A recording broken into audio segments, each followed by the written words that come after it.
There we go.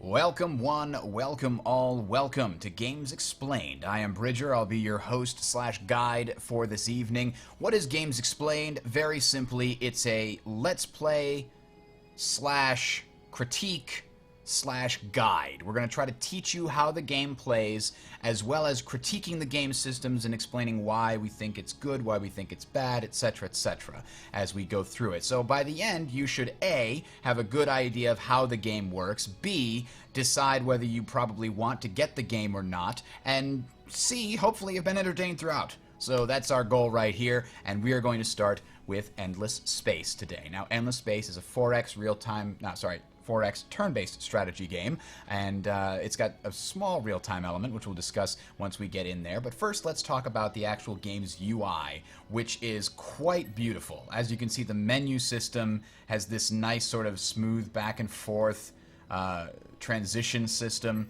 It's got a lot of decent options here in terms of how to make the game work in various ways. There have been some decent things going on. Let me go consult my notes. All right. The other thing about this game is it has very strong developer support, including modding capabilities, which we're going to be using a mod called Fair Fight, which is a small balance mod to the combat systems and just tweaks some of the values around and makes it slightly more interesting and engaging and strategic. That's one of the things that developers are going to be working on for the next patch, actually. It's a big balance pass. So the last thing I want to mention before we dive in is that the game is currently 50 out. You can go to the Steam and download it for $15 instead of $30, 50% off. It's a good time. So the game's graphics are pretty nice, and we're going to get into that in a second. So let's talk about the game setup, because usually these 4X games come with a lot of different setup options. We're going to do that right now. So first, we're going to quickly explain about all the different races. You got a lot of different choices here, right? United Empire is sort of the evil version of humans, for all intents and purposes.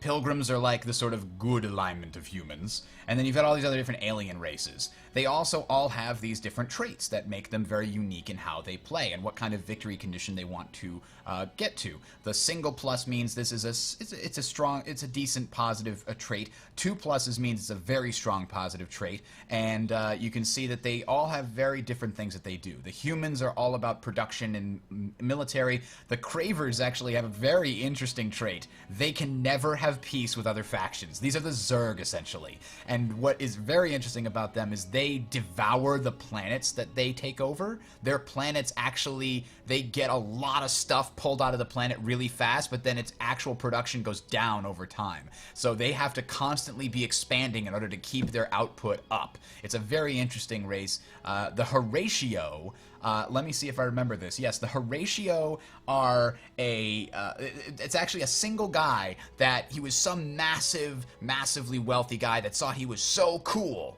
that he wanted to make clones of himself. So this is an entire race that are clones of that one original guy because he was so fond of himself.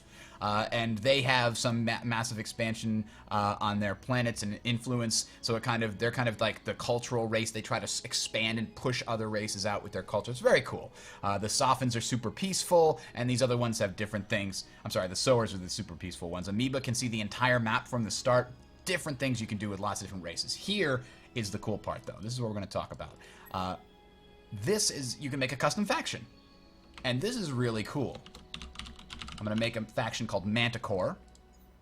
You have to choose a sort of main special trait from one of the original races. I usually like to go with the sort of military production one, so I'm going to choose the United Empire affinity. That gives you a production bonus based on your tax rate. The higher your taxes are, the more production is happening. It's sort of a Terran Republic or evil empire, like, you will work hard for the empire. I also actually kind of like the way their ships look, so I'm going to do that. But I've got my own ideas about how this empire should be run. So I can get rid of all these here. I don't want these traits. And you actually have a point buy system for the different traits. So you've got 65 points. They're fairly well balanced now. This is the kind of civilization that I usually like to make. Now you can also choose negative traits, which gives you more points to spend on other things. So this trait here, add a negative anomaly to your home planet, and that's -10. That's going to be a big disadvantage for you. These other ones, this one is +3 on your home planet, +3 food, so you expand faster, etc., etc. So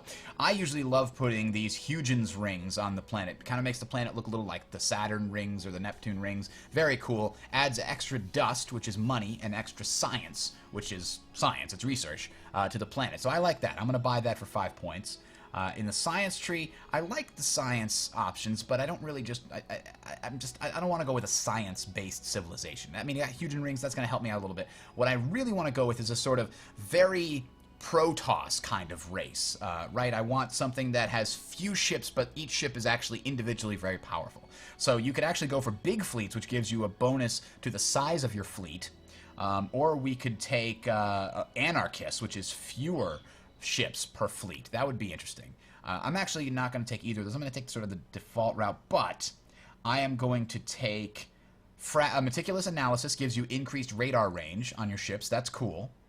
I'm definitely going to take optimal structure. This gives you more room on your ship to put things like weapons and armor and support things. I'm actually going to take it twice. I'm going to take the second level up, which is 20 points, because this is huge. An extra 30% hull space on your ships, or structure is what it's called, is very, very powerful. So that's going to be sort of the main thing behind my ships. In addition, I'm going to take strong alloys. That's another one. 20% extra HP. So my ships are very strong, and they pack a big punch. That's the core of what I feel that my race is going to be. So developing these races is actually like a game in and of itself. There's so many options. You can sort of choose a different path each time. Now, the other thing about the race that I want to make is it's on a very sort of leadership, like strong military leadership. So I'm going to choose some of these that give me some bonuses to heroes. So here we go. -2 upkeep on heroes, meaning that I pay less for them, and they get 10 bonus XP when you hire them. So they start sort of a higher level. I like that. I'm going to stick that with that. I've got 50 points. No, I'm at 50 points. So I've got 15 points left. Let's maybe think about adding something to the actual ability to fight here. Knowledge gathering has always been a cool one I liked. 20 extra research every time I kill an enemy ship. Actually, per enemy command point destroyed. So if I destroy a dreadnought, that's worth 4 command points. I actually get 80 science because we study what we did and we get better at fighting. I like it. So we'll get knowledge gathering. I now am at 10 points left. We could increase our production for military and things like that. But, you know what? -10% ship cost on Empire. I don't know about that. I think we're going to build a strong economy too. Blockade breakers might be very interesting. But I think that entrepreneurs, merchants, +1 trade routes cap on system. That one seems useful. Our capital would have an extra trade route. I think we might take that. And technology. I think that's just the capital. We'll find out. I think we want to start with N-way fusion plants, but that's going to put us over the limit, so we can't do that. Maybe we'll get rid of that merchants thing. That's too much. Now we've got 6 points left to play with. All right. Chat room, I need something. What do you think I should pick here for the final thing? We could make ourselves feeble warriors to get -2 in order to get some extra, or extra defense on the systems. Revenge, +25% movement on all fleets.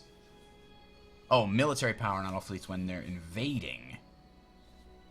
Ground defense on all systems. After losing a system, you get bonuses on retaking it. That's kind of cool. +2 influence area on system.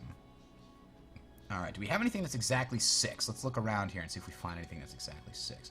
Meticulous analysis. I could take another layer so I can even know more about what's going on. Alright, but Great Imhotep wants better heroes. Let's see, what can we do to get better heroes here? We could take heroic medicine. Nah, that just makes him get death before dishonor. This hero will be injured if you use the retreat battle action, but they get bonus XP. Ooh, that's a sticky trade-off. I don't know if I want that. Oof, that's tough. That's tough. I do kind of like going back to the fleet here, choosing meticulous analysis, even more radar range. That's just our technological superiority. We can see more further on our ships. We're going to go with that. Heroes are pretty important to answer your question. So let's get into the game here. I've got my special faction. I could choose that. It's going to be saved for me. I'm going to pick my nice blue color. I like blue. I'm going to choose 4 empires. I'm going to do a twin elliptical. You got a couple different shapes you can choose for the galaxy. You can also choose the age of the galaxy, which determines how likely different sun types are. We'll get into that later.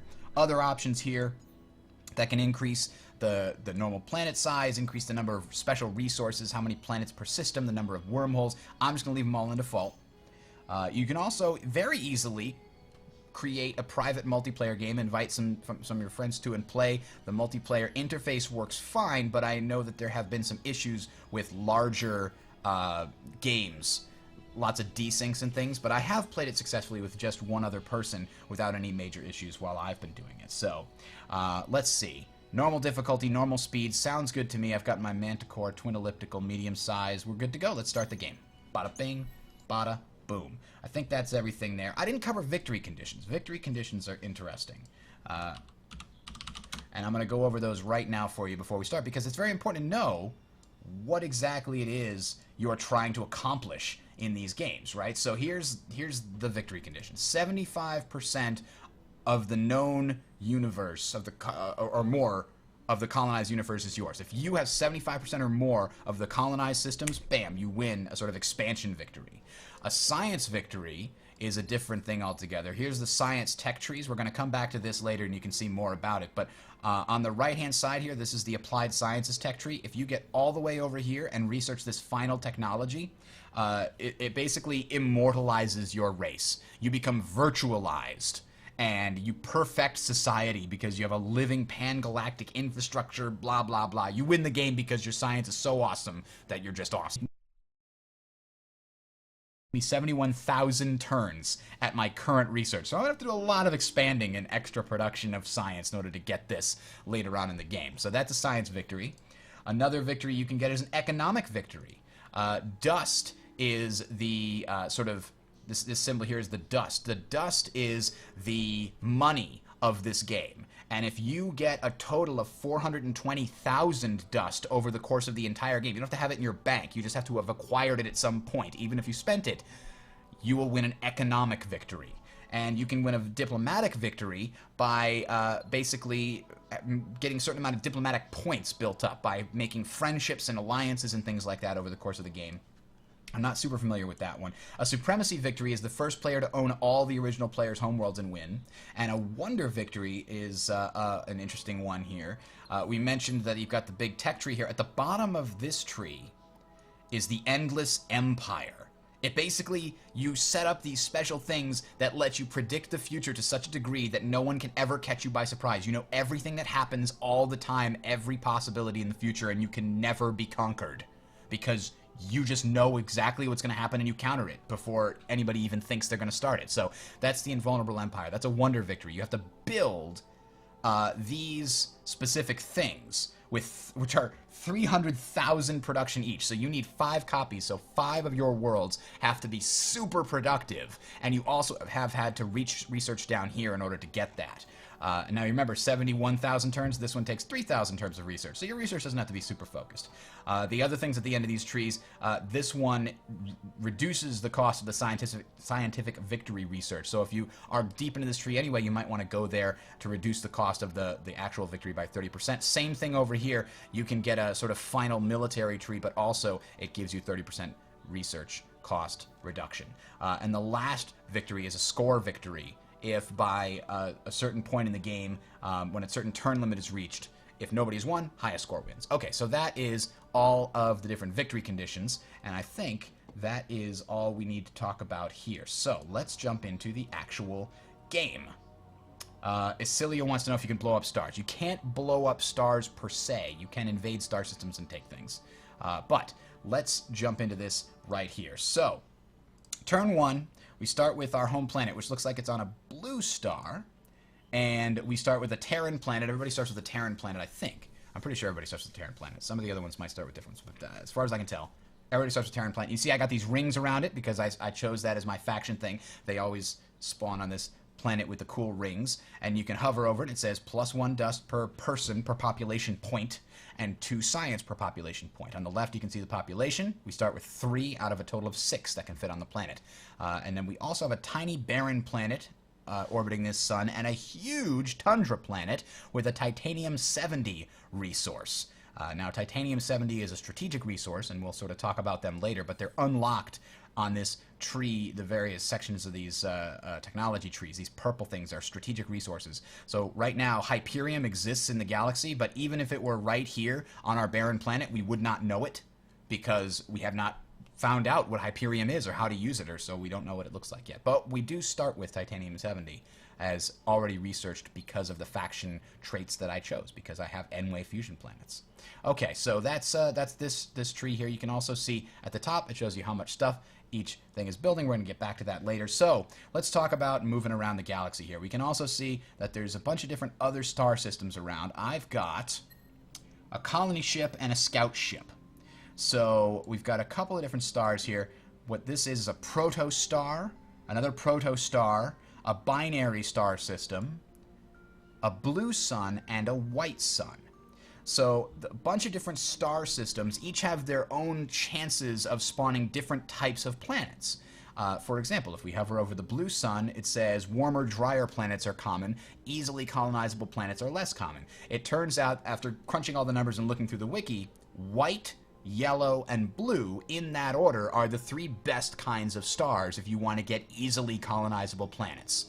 And I'm going to show you what that means in just a second. But so we're going to send our colony ship here to the white sun because that's got the best chance of actually having some planets we can colonize right here on turn 1.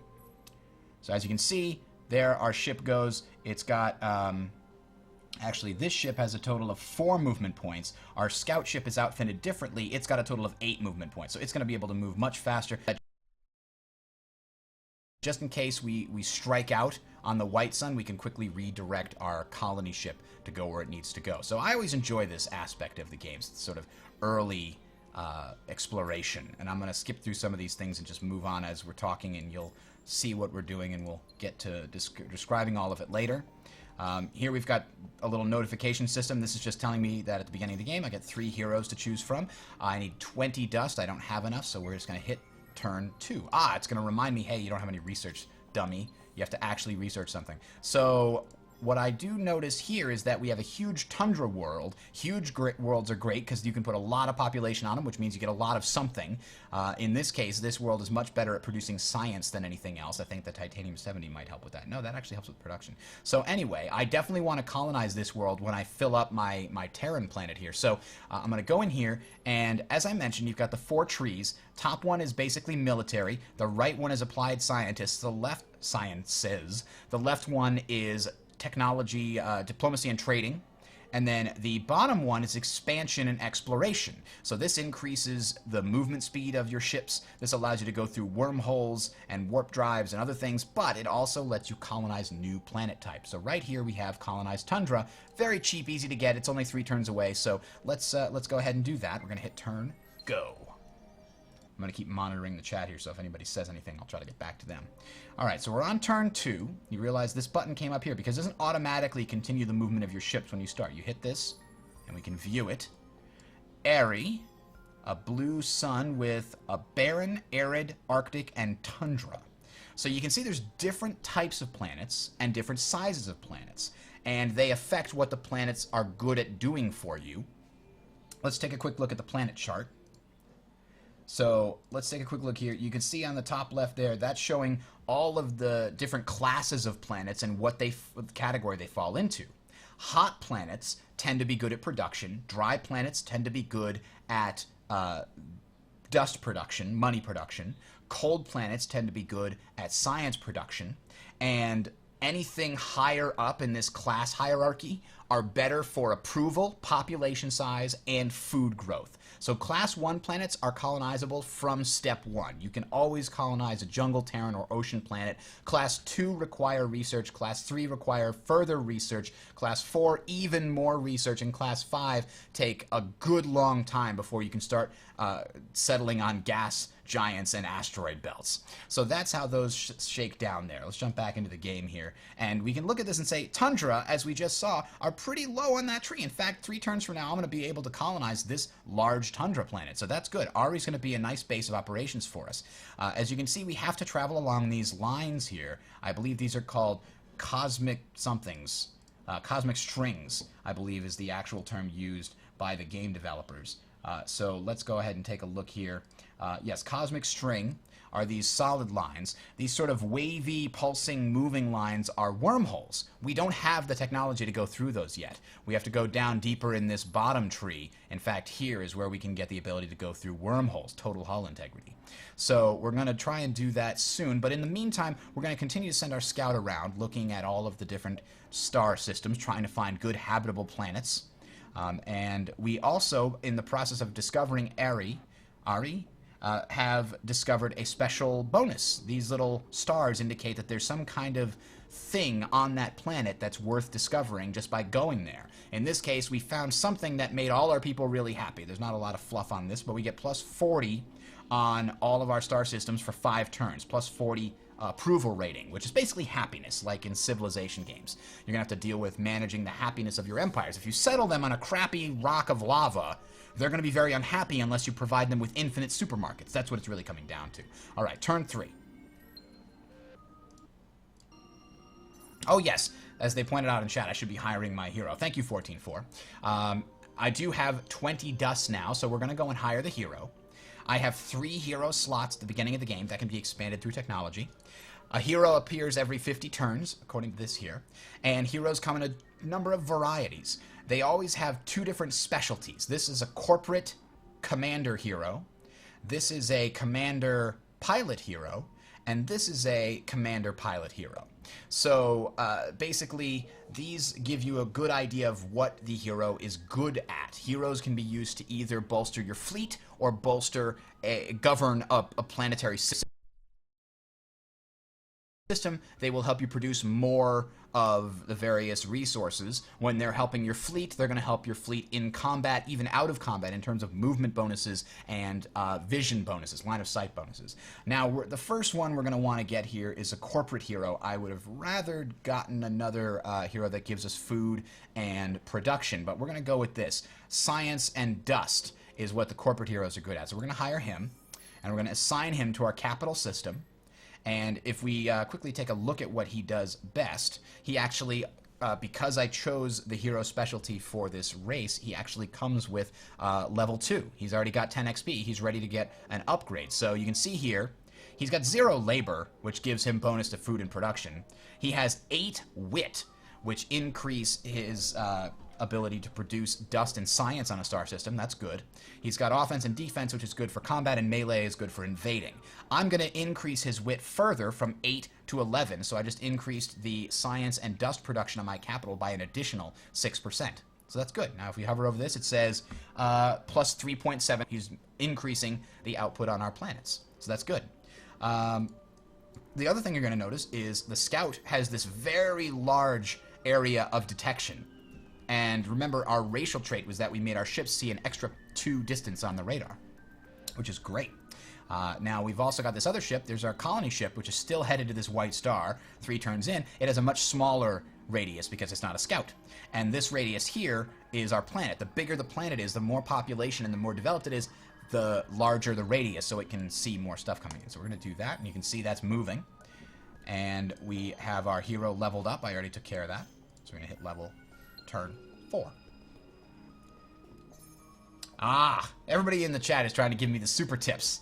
I got an approval bonus that's only temporary for 5 turns, but because I got this approval bonus, I can raise my tax rate without any repercussions, really. So we'll do that real quick, just to appease them. We're going to go up to 50% here. We can go up, actually, keep them content. We can go all the way to 60%. So we're getting a lot more money In addition, we're getting a lot more production because we have a bonus from this particular faction's trait. So let's see here. The other thing that we're waiting on is our colony to get to here. Oh, no. We were hoping that this white sun would give us some nice, easy-to-colonize planet. Nope. Class 3, barren. Don't even try it. So we're going to send our colony ship over to Airy here because we know that we can colonize that tundra. Mira has a nice surprise for us. There is a special wonder, a secret thing here that we have to unlock the full potential later on as we get new technologies. So it's got that little thing down here telling you that. It's also got the glowing thing here. It's like sort of an ancient technology left behind by the ancient civilization that we don't know enough about. We've also got a tiny ocean planet, class 1 planet. We can easily colonize this, and despite the fact that it's tiny, we can still cram 4 people onto it, so that's good. Let's send our scout around looking for more stuff. We also got another little exploration bonus, an extra 5 dust for free. Thank you. We also found this special wonder. Yep, we told it that. Okay, xenobotany. We finished that. We now know how to colonize tundra planets. Now, what other planets might we want to be able to colonize? Barren desert. This planet wouldn't be terrible either. With this Antonov rings, it gives extra dust and science.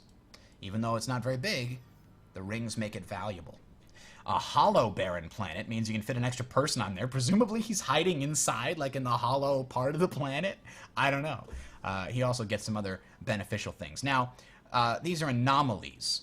Anomalies like hollow planet are beneficial.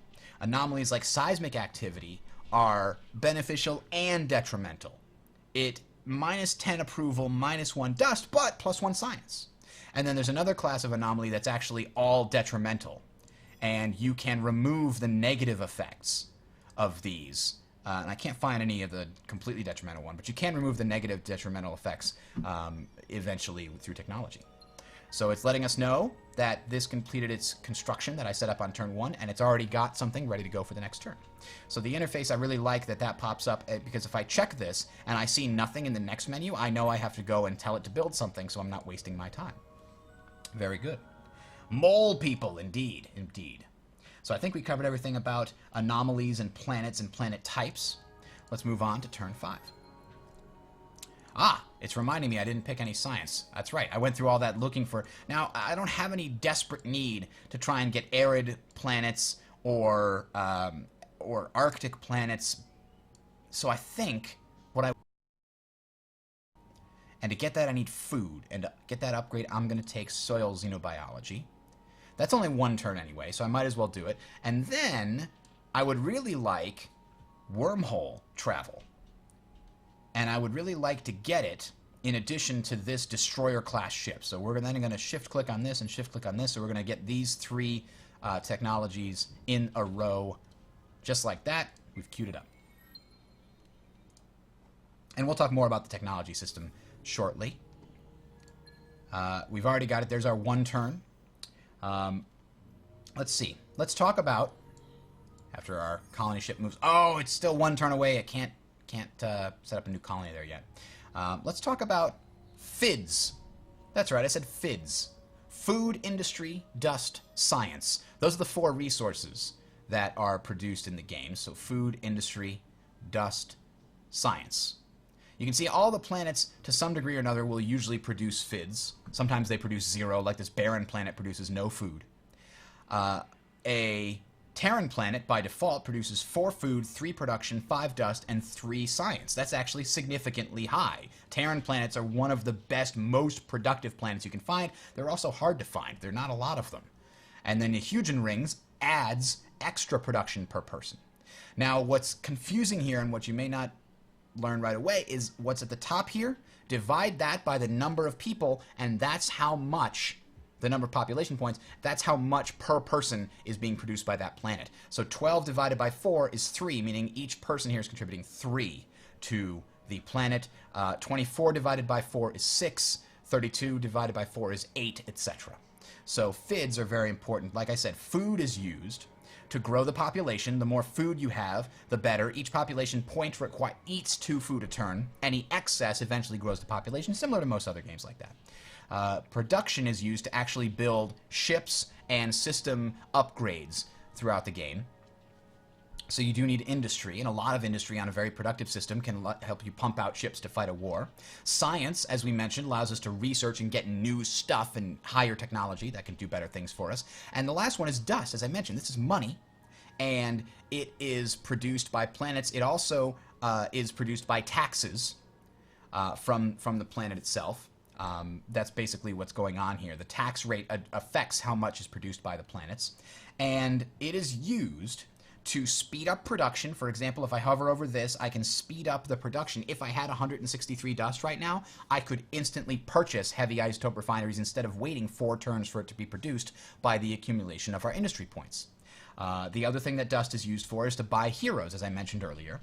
You also have to pay upkeep on your heroes and your system upgrades, and you have to also trade dust in diplomacy. So those are sort of the main features that dust is for. So let's move on here. Let's see.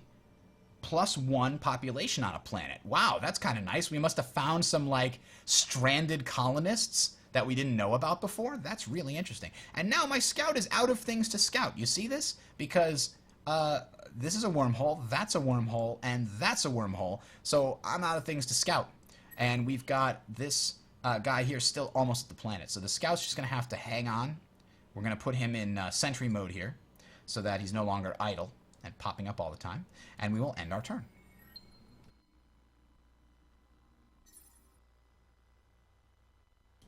All right. So there's a couple of interesting lightning crises. Damn it, I want to get this game now. Thanks, Bridger. Yeah, if you can play Civ, you can play this. It's not significantly more complicated than what I've explained so far. You can have governors manage your system so that, and they're not that bad. I like to manage my systems myself. I find it easier than managing like a Civilization 4 city all the time myself. So anyway, let's talk about actually what you can build in these different systems. So you can click it down here. You can go between the hangar and the improvements. Hangar shows all the ships that have been built on this planet but are not currently set up in a fleet.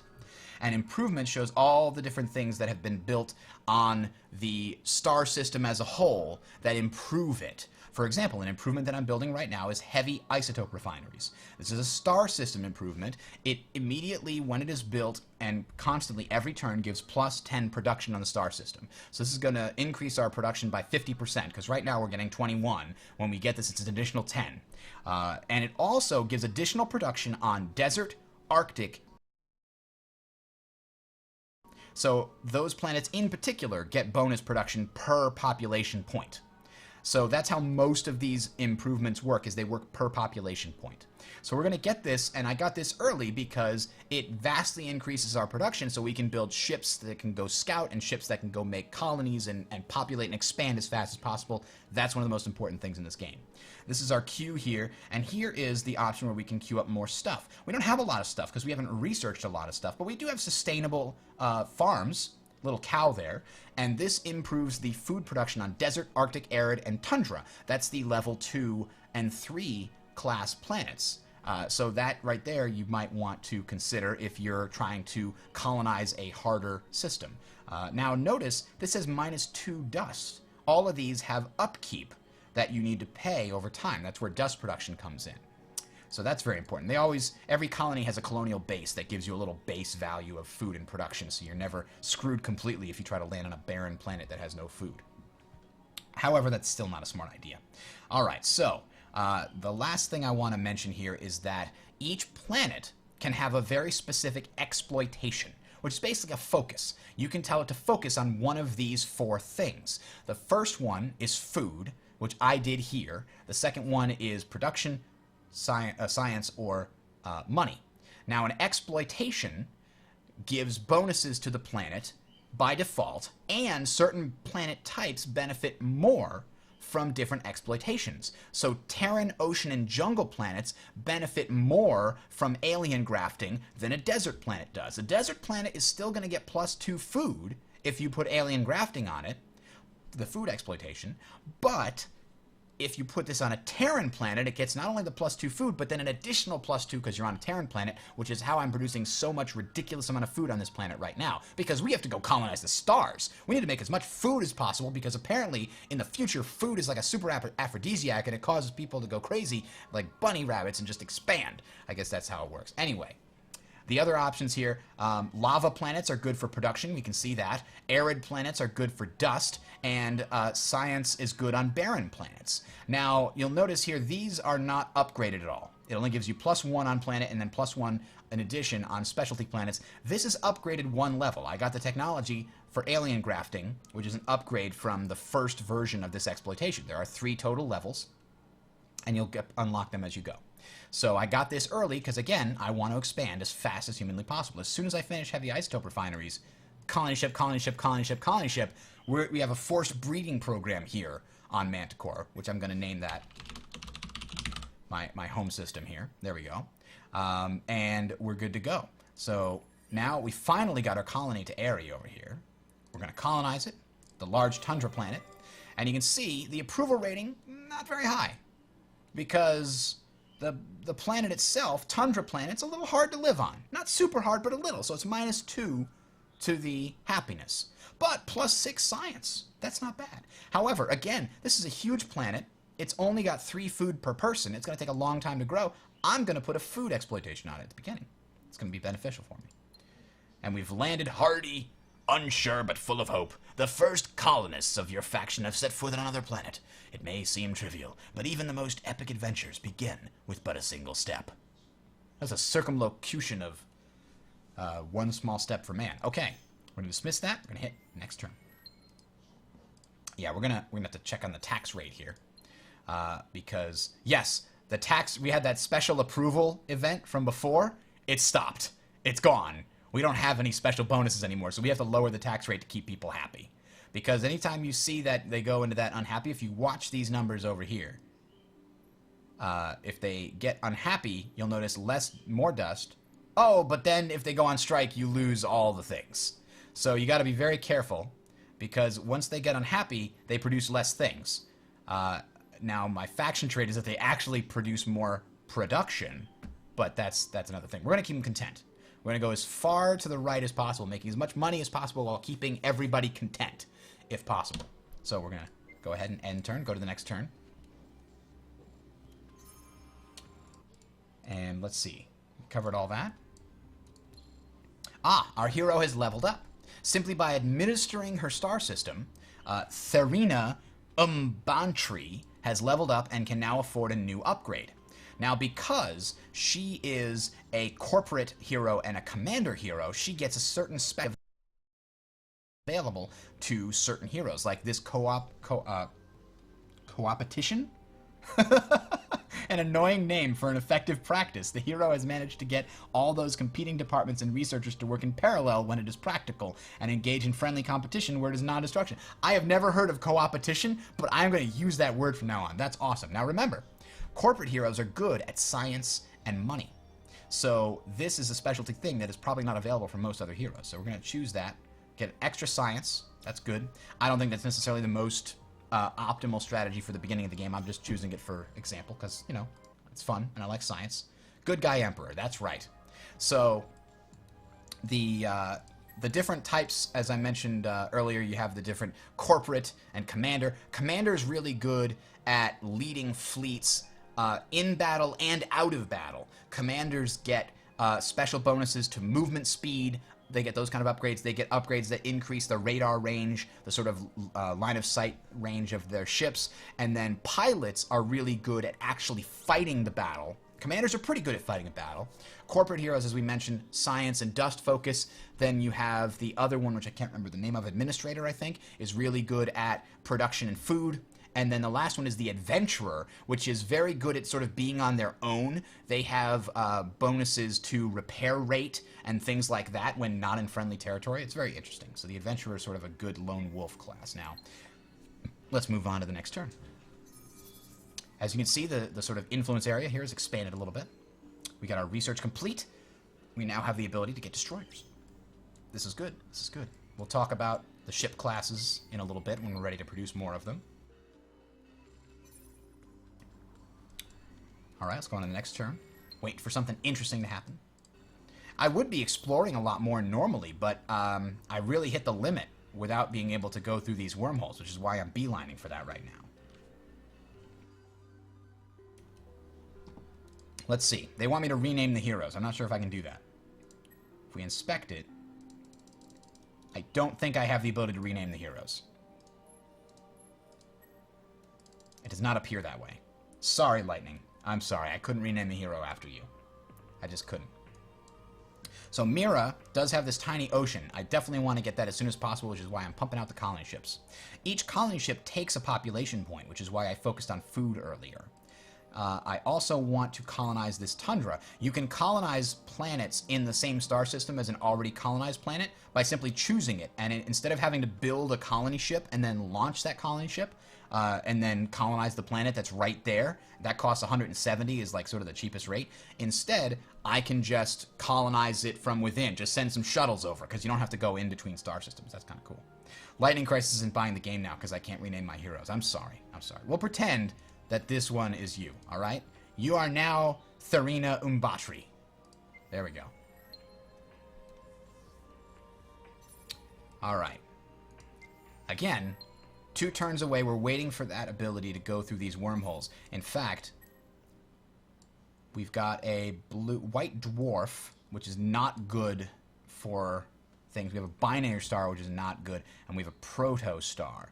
None of those have a really high chance of giving me easily colonizable planets, but I'm going to prepare to go through this jump to the protostar because I want to know what's right on the other side of this thing connected to my home world, right? I kind of want to know that. So we shall see. We're going to leave him here for a second. All right. We just got the applied Casimir effect, which unlocks space travel via wormholes and reduces the expansion disapproval on system. Basically, there's another piece to this, and I'll get to it in a second after let's explore. Shoop. Oh, we found enemies, or allies. We won't know yet. On Merope, which has Arid and Arctic and Barren. Now, Arid is going to be able to support life because it'll produce 3 food per population point, and food is only required 2 per population point, so it might grow slowly, but it will grow. Not only that, this Arctic planet can also host us, and it has Eden Incense, which gives us the ability to counteract some of the negative effects of settling on these planets in the approval side. So this is a thing we're going to want to settle soon.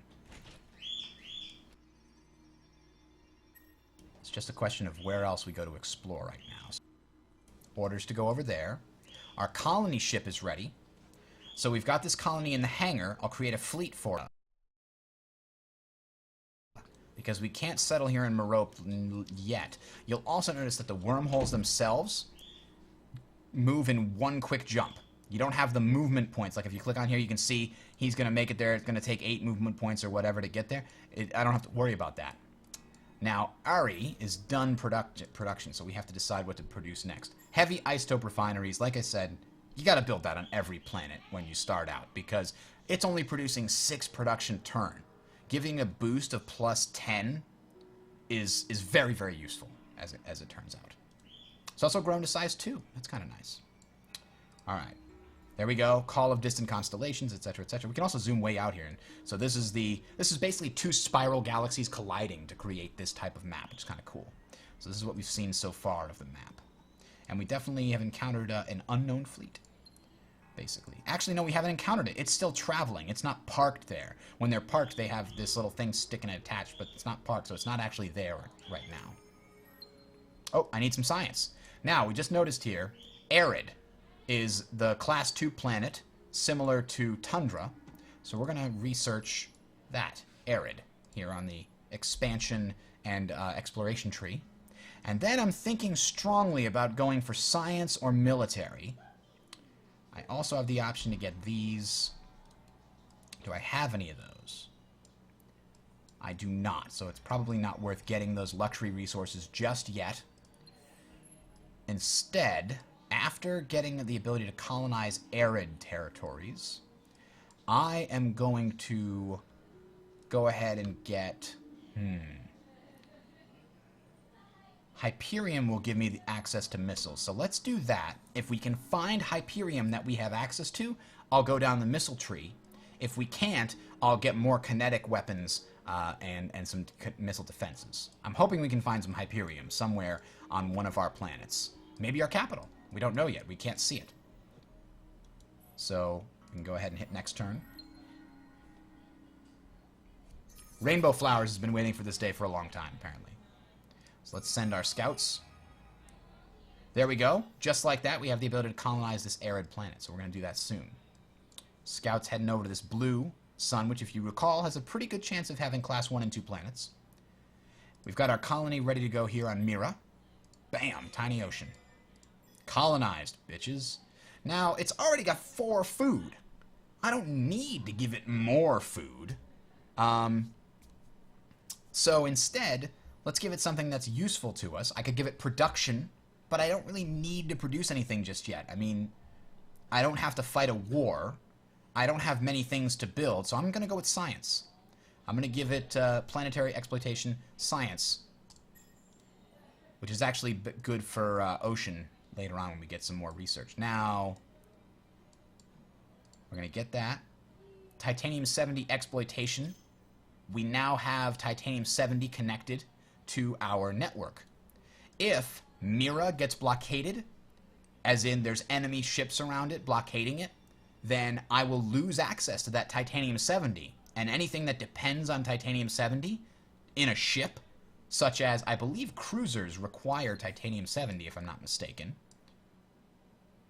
Yes, cruisers require Titanium-70. If this is blockaded, I can't build Titanium-70. Likewise, if Manticore is blockaded, I can't get Titanium-70 from Mira, so I wouldn't be able to build cruisers. However, luckily, I have Titanium-70, a second source of Titanium-70, here on Manticore 3. So when I actually colonize Manticore 3, I will have 2 sources, and it will be less of an issue for me.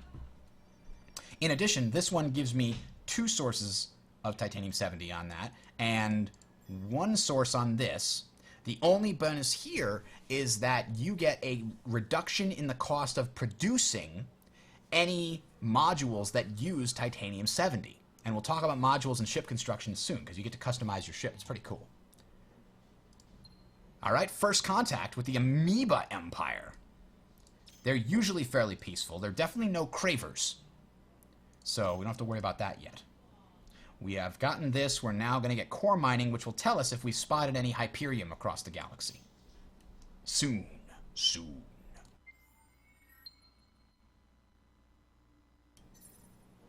All right, let's see what's at this blue planet. Oh, here's the amoeba. This is one of their newer colonized planets.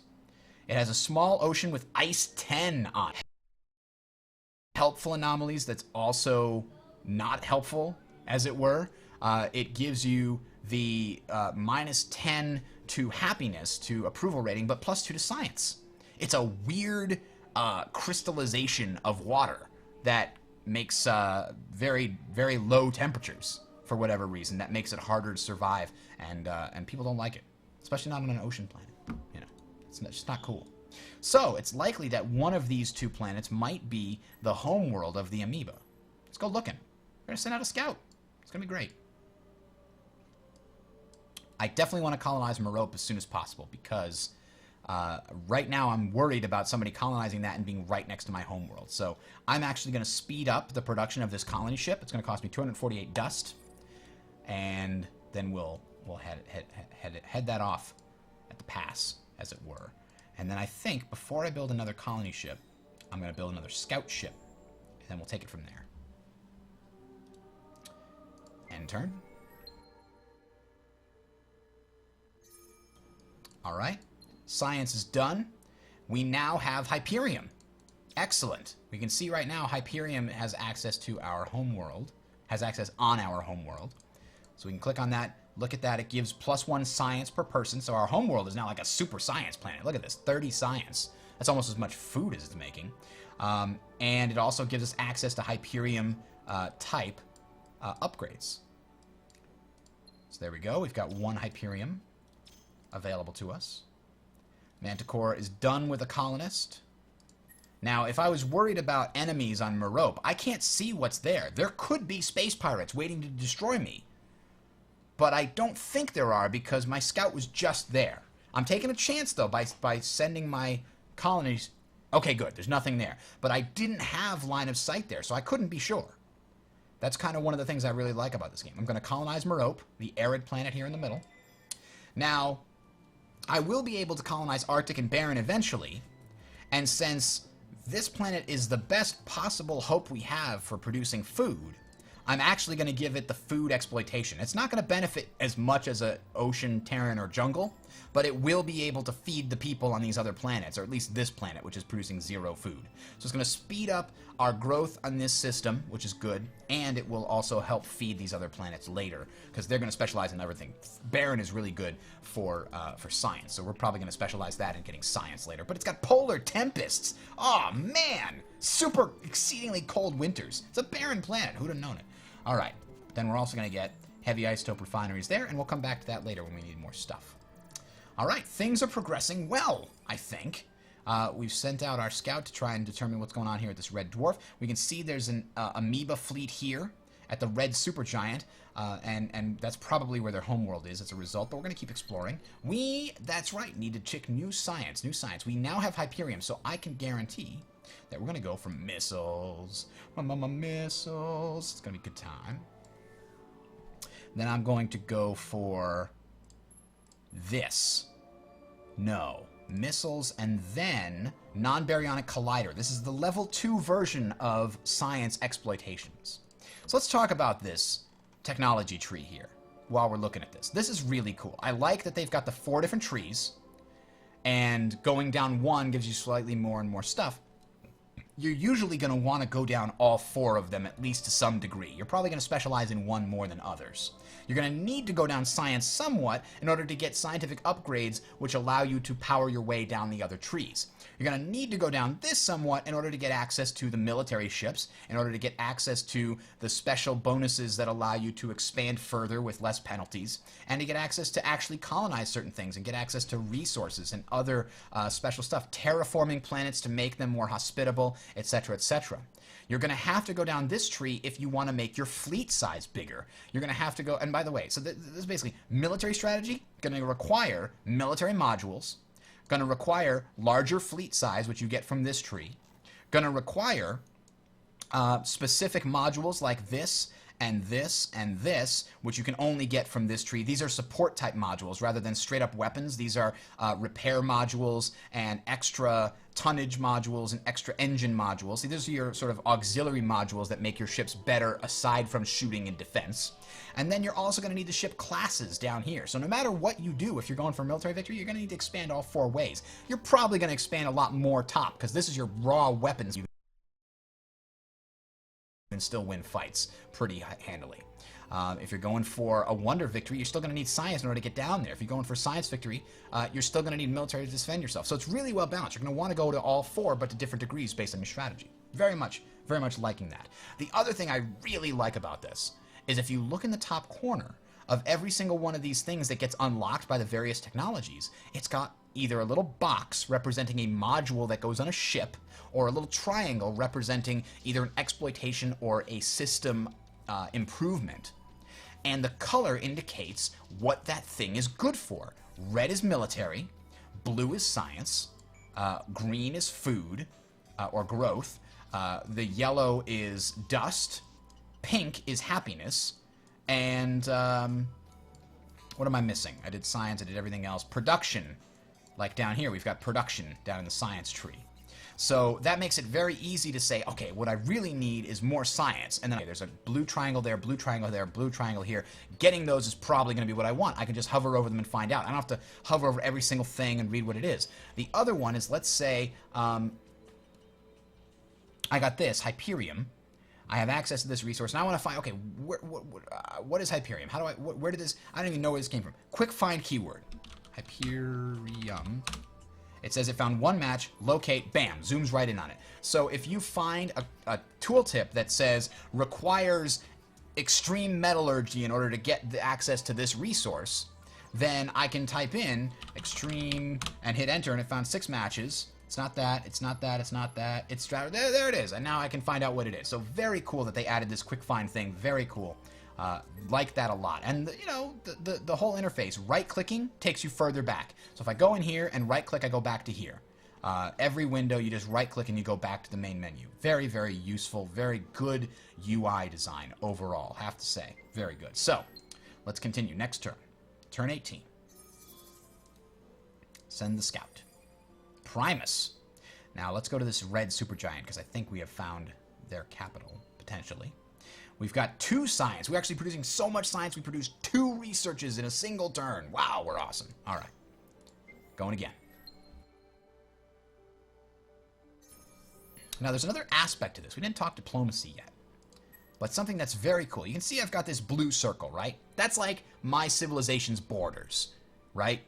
It's called influence. I have it around my capital. I don't have it around these other places that I've colonized. When you colonize them, they become an outpost. They're not a colony, they're an outpost for 30 turns. After 30 turns, it becomes a colony, and it gets its own ring of influence. Now, when you're not at war with someone, you cannot enter their ring of influence. So if I find out that this is their capital thing, I can leave, but I can never go back in without declaring war. If I go back in, it's going to be seen as a sign of war after the first time I find them. So if we do that and find out that's their influence, the only reason I was able to go here is because I didn't know. If I leave and try to come back, it won't let me. However, everybody that you come into contact with starts at a state of Cold War. You see the little snowflakes here? We're in a Cold War. We're not going to violate each other's, sovereign territory, but this outpost is up for grabs because it's not really my territory yet. I haven't annexed it per se. We have an outpost there, but we haven't laid claim to it. We don't have so much infrastructure that it would be so offensive if somebody came and took it from us. So they don't have to declare war in order to start invading that colony and taking it over. That's something we have to be careful of. So that's why I'm looking here. This fleet has a strength of 30. Which is very low. That's probably a scout. I don't think I have to worry about them trying to invade. Scout's going to take like 30 turns to invade, so I can easily build a fleet and crush them. Don't have to worry about that at all. However, we have a scout, which I definitely want to send down one of these routes here and get access to these other areas outside the wormholes.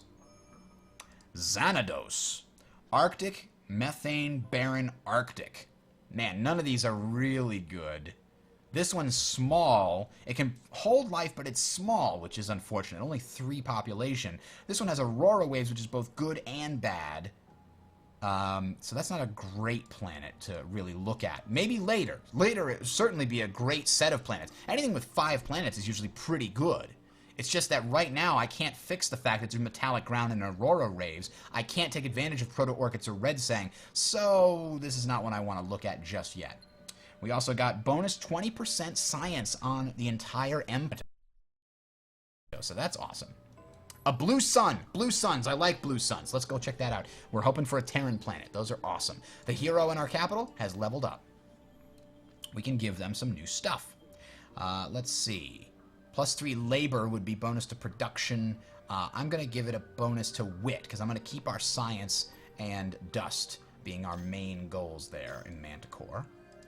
The other thing I want to do is colonize this huge tundra planet. Because if I don't colonize this and we fill up Terran, we just stop growing. They institute a full stop on all babies, and then we can't grow anymore. So if I make room on this tundra planet, then it will spill over and fill up the tundra planet, which is nice. All right. Raskblood says if you're going less but big ships, missile is kind of bad. It's better on mass destroyer fleets. You're probably right. You're probably right. I'm just getting missiles early. I'm not going to go full-on missiles necessarily. But if you can get access to Hyperium early, you might as well have access to missiles. Once somebody starts building flak, then you switch away from missiles. Aw, poor little Mira, finally growing a little bit. It's now 2 population. We have no research. Uh-oh! Uh-oh! I didn't get to leave the homeworld. I have to fight. Alright, so this is interesting. There's 1 enemy defense ship against my poor little scout. My poor little scout has a total of 16 strength in kinetic weaponry, 4 strength in deflection weaponry. And this guy has 61 strength in kinetic weaponry and 21 strength in deflection. So this is not going to turn out good for me. But let's take a look at the combat system. I'm going to do manual combat so you can actually see what it looks like and get an idea of how it works. Now, combat is broken up into 3 phases, long, medium, and short, as we get closer. And each phase has a number of rounds. So we're going to choose Deflector Efficiency as our first card. You choose one card for each phase, long, medium, and short range. And then you sort of observe the results, and then you can choose another card for the next range and then another card. Or I could choose them all right now. We both chose Magnetic Field, so that improves the defenses against enemy kinetics. It also reduces our beam weaponry, but we don't have any beams, so we don't have to worry about that. It's kind of got a Battlestar Galactica camera on here. Like, I can even move it around and zoom out, zoom in, so it's like, let's zoom in on the enemy ship. We go, very Battlestar Galactica, shaky cam. You know? So that's cool. I need to choose something for here. Quick, quick, quick. Oh no, I didn't choose a card. So this is the real-time aspect I was talking about. You need to choose your cards, and you kind of want to do it based on... Oh no, it's hitting my poor ship. He's taking damage. You can see he's down to 274 HP. Like I said, there's different ranges. In the long range... Actually, we're going to choose retreat here. In long-range engagements, kinetics have very low accuracy. In close-range engagements, they have very high accuracy, so kinetic weaponry much better at long range. Now, you can see the plus and the X here. Certain cards counter certain other cards. Retreat counters defense. And we can look at the cards in a second, but when you counter an enemy card, it means their card's effects don't take place, and usually your card has bonus effects which take place. So if the enemy tries to do offense and you do defense, defense counters offense, and your defense card gets bonus defensive abilities, and their offensive card doesn't take place at all. Now I've retreated right into the enemy line, because I was trying to get away from their homeworld, and it retreated right here, which they're blockading my... They're not blockading my outpost. Remember I told you they couldn't do much? They can blockade me. So what we're going to do here is, instead of going into the actual thing, we're going to look at the cards here so you get an idea of how this works. Lightning Crisis said, I'm screwed. My scout is defeated. Now I have to end the game. GG. So here's a couple examples. Defense counters offense. Offense counters tactics, which are these special green cards. Engineering counters sabotage. Sabotage counters defense. So there's a sort of rock, paper, scissors thing going on here. But there's different cards to play. You could choose tactics like this, plus 25% weapons damage, but minus 10% defense. This is adaptive strategy. You're going to do more damage, but take more damage. Kind of like a recklessness kind of a thing. If you block the enemy, if you counter the enemy, like if you use tactics against their engineering, this weapon will, instead of doing 25% bonus weapon damage, it will do 35 bonus weapon damage. Instead of reducing your defense efficiency by 10%, it will increase it by 10%. So choosing and trying to guess which card's going to be most beneficial to your opponent and trying to counter those is a very cool thing to do, especially in multiplayer. They give bonuses different things. This one gives kinetics bonuses. You can also unlock more cards through technology. Like there's one Dust Warheads, which gives your missiles bonuses, but it costs dust to use. Very cool. Now this retreat one is the one I'm going to opt for. It ends the battle. You can't counter it. It does counter defense, but nothing counters it, and you will retreat after the opponent gets 2 free rounds of combat shooting at you with you not shooting back. If they choose defense, you actually get to escape with only 1 round instead of 2. And as I mentioned, the 3 phases of combat, long, medium, and melee, each phase has 4 rounds of combat where they fire 4 salvos. So they're going to shoot me for essentially half a round. I don't have much health left, so I don't have a lot of hope that this is going to work, but let's find out. I'm just going to hit an auto-resolve, and we'll see if the scout made it out or not. He did. He made it out. He made it home. Hopefully he's going to sit here and heal, because he is down to, let's see. He is down to 15 of 500 HP. That's not a lot. Oh, boy. All right, so we are going to rapidly work on our actual shipbuilding right now. So let's take a look at that. This is actually a really fun part of the game. You start with scouts, defenders, and colony ships. And we're going to add a new ship type. What should we name this? We need to call this the USS Lightning. Should we do that? There we go. we got the USS Lightning. So this is where the ship classes come in. You got the 6 ship classes. Transport, which gives a minus tonnage to colony modules. We want to make the Lightning a... oh, you want USS Swag? Swag. We're going to make that a colony ship. That right? You want to be a boss colony ship? No, not so good. What the effects mean, minus 40% tonnage. You see tonnage here? I have 156 points to play with of putting different modules on my ship. And this says that any civilian modules basically cost 40% less points. So if you look over here, the civilian module is a colony module, and it costs 80 of my points. But if I put this on a transport class ship, it doesn't cost 80 points. It only costs 48 points. So that's how the different ship modules give you bonuses. The Corvette class is very good at getting away from missiles because it's so small. It also throws a few more projectiles out than other classes. And it also has bonuses to putting engines or speed boosts on it. It also has bonuses to putting repairs on it. So it can be a repair ship for your other fleet ships. It also has very good scout modules, like getting extra range. So repair, scout, and engine modules fit really well on a Corvette. But those don't make for good combat ships, right? I don't want that. I want a fleet to fight because he's blockading my planet. Damn. All right. We've got the USS Swag is going to be a destroyer. All right, Lightning? It's going to be a destroyer. It does bonus laser... it has bonuses... 10% bonus to all defenses. Laser damage absorbed, kinetic projectiles deflected, interception accuracy for missiles, 10% boost to all of them, and it has a 20% increase in the amount of projectiles it shoots out every round. Okay? So we're going to go full boss here. Do we want to fill up all missiles? No defenses, Lightning? We want to just load this thing up? No. Come on, we got to put some defenses on there. What do you think? Just a little bit? I got a 153 out of 156. I could put a little defense on there. So I'm gonna do... there we go. 15 ion torpedo ports and 3 generators for the deflector shields. Right? I think that's a good thing. That's a good thing. He wants 100% glass. All right, we're going 100% glass because he wants 100% glass. Should we put a few kinetic rounds on there, or should we just go all missiles all the time? What do you think? We're waiting for the chat to tell us now. Now, notice, this early missile module requires titanium 70. And it says right here, now if I try to build this on a place that doesn't have access to titanium 70, I'm screwed. It can't be built. So we're putting all missiles on there. All right, this is it. The USS Swag. It's happening. I'm also going to update my defender.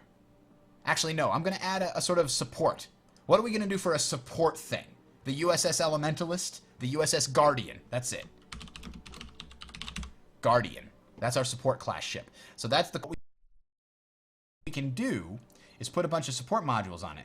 This is, for example, a speed boost that gives this ship +3 movement, but it also gives +1 movement to the entire fleet. So you can put this one module on a single ship in the fleet, and everybody in the fleet goes faster. And there are higher level versions of this module that give even more bonuses to the entire fleet. I can give support module Scout. There we go. This also gets the reduction to Scout. This is only 30. Normally, it's more, I think, Scout modules. Yeah, Scout modules are normally more. If we change this, suddenly it's 40. So we like putting the Scout modules on the Corvette. This is our support ship. We're also going to put this here is going to... this is a repair thing, but it's only going to repair this ship. Higher level repair modules will actually aid in repairing the fleet, not just the ship. So I'm going to ignore that for now. We're going to stick a little bit of armor on the ship. And then we're going to give it a few defense modules because we actually want this thing to survive because it's our scout. We'll give it a few kinetic rounds. And let's see, we still got some space. Put a bit more defense, armor, and then fill the rest with kinetics. There we go. This is our support ship. So we're gonna put one support ship in with a bunch of others. So let's build that right now. Mira's gonna build us a support ship. They're gonna build the USS Guardian. And Manticore, our main production area, is going to build us 3 copies of the USS Swag. So that's going to happen very soon. And Aerie is still trying to get its stuff coming together, so it can't really aid in this military defense. Merope can't build versions of the USS Swag because it requires Titanium 70. Oh, but we have Titanium 70 on Merope. We don't have to worry about being blockaded. That's not bad. However, blockades actually reduce the income that we get on the planet. Food income specifically, I believe. 1.3 from blockaded systems. So we're not growing on this system. Not really. It's not happening. This stupid little guy with his ship with 96 strength points thinks he can stop me, the great and powerful Oz. Raskablood, I am using a mod that specifically tries to rebalance stuff. So anything that you're seeing that I'm talking about with regards to the weapon modules and the combat is probably tweaked from what the actual game is. The mod I'm using is called Fair Fight, and it just had a new update after the other thing. So here's just a combat results pane. Where is my ship that just... Oh, okay, this ship has moved over here. It's almost to that blue. So I really do want to colonize that way, but I have to fight the damn amoebas first.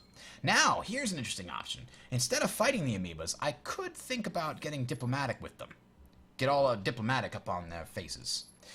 Because you can't actually declare a ceasefire. You start at Cold War with everyone. You can't negotiate a ceasefire until you get to relativistic economics. Then you learn xenolinguistics, and you can offer peace and a ceasefire. So if you offer a ceasefire, it just means you guys won't shoot at each other anymore, and you're not going to be taking their outposts for all intents and purposes. And peace means you can actually peacefully coexist with all kinds of stuff. Okay, Lightning says they're blockading me. I don't have time for that. It's true. But I do want this so that if I meet somebody, I do want peace with somebody. Peace gives you big boosts to your trade and science. So I do want that eventually. And then I got to get alien security in order to actually trade things with people and get open borders and stuff. So I'm going to go down this tree a little bit. Let's see what happens. We need to get those ships produced now. Come on! And when I get my fleet, I'm going to get myself a hero to run it. So it's going to be good. Red Sang is identified in the galaxy, so let's find out. What does Red Sang do? Here it is. It gives +1 bonus food on the planet, 2 bonus dust, and 2 bonus dust per Red Sang resource on the entire Empire. So I have 1, so now I have a bonus +2% Red Sang on the entire Empire. If I get a monopoly for Red Sang, my entire Empire gets +25% dust. So those are new goals to look for more Red Sang, now that we have some. Here's another one. How many copies of it? 1. Can we find 2 more? I don't know. We'll have to keep looking. All right. Yeah, monopolies are cool, and you can trade to get monopolies. If this amoeba has a bunch, I can trade to try and get him to give me some of them so that I get a monopoly of it. We don't have any blue cap mold. We know what it looks like now, but we don't have any. And we don't have any of these hydromiel chili peppers. We do have the ability now to improve our star system with improved spaceports. Okay, that's not bad. And producing our Guardian. Aha! What do we find here? A new glittering halls. This is another wonder left behind by the ancients. So let's look here. This has 2 colonizable planets. A tundra with ancient ruins is extra dust and science, and it's huge. That's a big population. I want it. This also has an arid that's got a dust load on it, and robot locals. This is an awesome system. The only thing that could make this better would be like a terran or an ocean or a jungle, but it's arid and tundra is fantastic. And it's got the glittering halls. I don't know what the glittering halls are, but I'm pretty sure I want them. Plus 15% production? Plus 15 production, not percent. Wow. The interior of this planet is riddled with cave systems, with some caverns large enough to house small cities. An excess of quartz formations means the natural light penetrates. This is so cool. It must be mine. I am going to tell Mira. No. What about Aerie? Aerie is going to finish production of those Hezi isotopes refineries right now and build a colony ship. I don't care what it takes. And we are also, let's think. What do we have? Who's unhappy? Manticore is unhappy. Why are they unhappy? I don't like that they're unhappy. Well, can we do this to make them produce more? Yes, we have to decrease the task rate just a little bit. Just a little bit. Just for now. Just for now. And then check the colony ships. Check the colony ships, because I usually like... See, the colony ship, they didn't even use all the tonnage. They could put more in here, the default one. They just give the seed pod. No, we want speed. Give it the best speed module we have, because it has to get over there and colonize that thing before anybody else. However, notice this. The cost is 195 production. So as you add more modules to a ship, it costs more, and the higher level modules cost more too. So the more research you do, the more production you're going to need later. In addition, it's automatically updated my ship design to Colony 2 for this planet here that it's producing. All right. Who doesn't do anything? The scout is sitting there repairing, so we're going to leave him be. Who else? This ship is done there. Let's send him off to look at this blue sun. We got so lucky with Gartria, which we're going to have to change by the way. We're going to name that after somebody awesome in the chat. I don't know who yet. Lightning's got his own ship already. We're going to need somebody else to give me a good name for the new super awesome star system. Let's check out the blue. Is he going to get to the blue this turn? I don't think so. Nope, no blue. All right. Relativistic economics. So now we could propose peace. He's still invading. He's actually there. He's 5 turns away from completely taking it over. Let's see if he'll accept peace. Let's talk to him. Say, hey, dude. Can we do ceasefire? Huh. I can declare war. Why can't I offer peace? Unlock ceasefire, offer peace. Maybe you can't offer a ceasefire when they're invading your planet. I don't know why I can't do it. I feel like I should be able to. Maybe he doesn't like me enough. He doesn't like me because I'm expanding. He doesn't like me because my score is better than his. And he doesn't like that we have tense frontiers. But as a balanced relation, why can't I offer peace? What does that say? The terms of your request cannot be fulfilled. You have not been... Oh, you have to be diplomatically neutral for a while before you can change. So we have to be sort of at Cold War for a while before we can actually make negotiations. We get need to... Oh, boy, this is going to be bad. This poor Merope is going to have to get reconquered soon. I don't have the swag. Can I build the swag right now? If I do, I think one swag can win the fight by itself. This is only one ship. So I'm going to I'm going to put all of our nation's resources, all of our empire's resources to building the swag this turn. 327. We're spending all of our dust to build the swag. Here we go. Oh, we need science. Of course we need science. All right.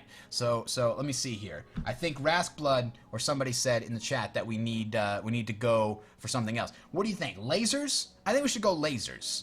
I like the idea of going lasers. So I'm going to get up this laser tree. I also don't like... I like the idea of getting this special support module. This is special because my faction gets this special reflective armor that's better than the normal armor you get at this tier, or it comes earlier. It gives you a lot more HP to your ships. So we can make our ships bigger and harder and stronger. So I'm going to put that on my list. No. We're going to go lasers, and then I'm going to go into the science tree. Because we need science. Let's face it, we need science. And then we'll think about where we want to go from there. So, let's do it. The USS Swag, ready to go. Here it comes. All right. Now, we have to give the Swag a captain. The fleet must be served. Let's see here. 2 options. Both of them are commander pilots, so they're both really good at leading fleets. Let's inspect them. This one has 7 defense and 1 offense. I think we want a glass cannon captain. Do we have one? Balance 5 and 5. That's better than all defense, right? Better than all defense. We're going to pick this guy. We're going to hire this guy. We're going to put him in charge of the fleet. What's the fleet's name? We need a name. And I don't want to call it Gamma. No, that's stupid. This is going to be Vengeance. The Vengeance Fleet. There we go. Now we're going to assign our brand new captain, K. Darkcrest. That sounds like a good adventurer captain name. He's also leveled up because we have awesome people. We're going to give him +3 offense. So now he does, let's see, 32 bonus damage on everything. Good times, good times. And we're going to send him in. The USS Vengeance going straight over the wormhole, and we're going to fight. We're going to blockade him, and we're going to fight. Yeah, let's do it. Let's do it. Ready? He doesn't stand a chance. He doesn't stand a single chance. We're going to fire missiles so far up his tailpipe, he's going to explode. Way before he does anything useful. Way before. Now we know he has kinetic damage. We're going to counter that with magnetic field, but he probably anticipates that. So he's going to counter us with offense, so we're going to counter that with tactics. Bam. See? I'm thinking ahead. Here it comes. First round. We're going to kill him in one round. Watch this. Watch this. Oh, he chose retreat. I think my missiles are going to get there before he can retreat. I hope. I hope. Let's find out.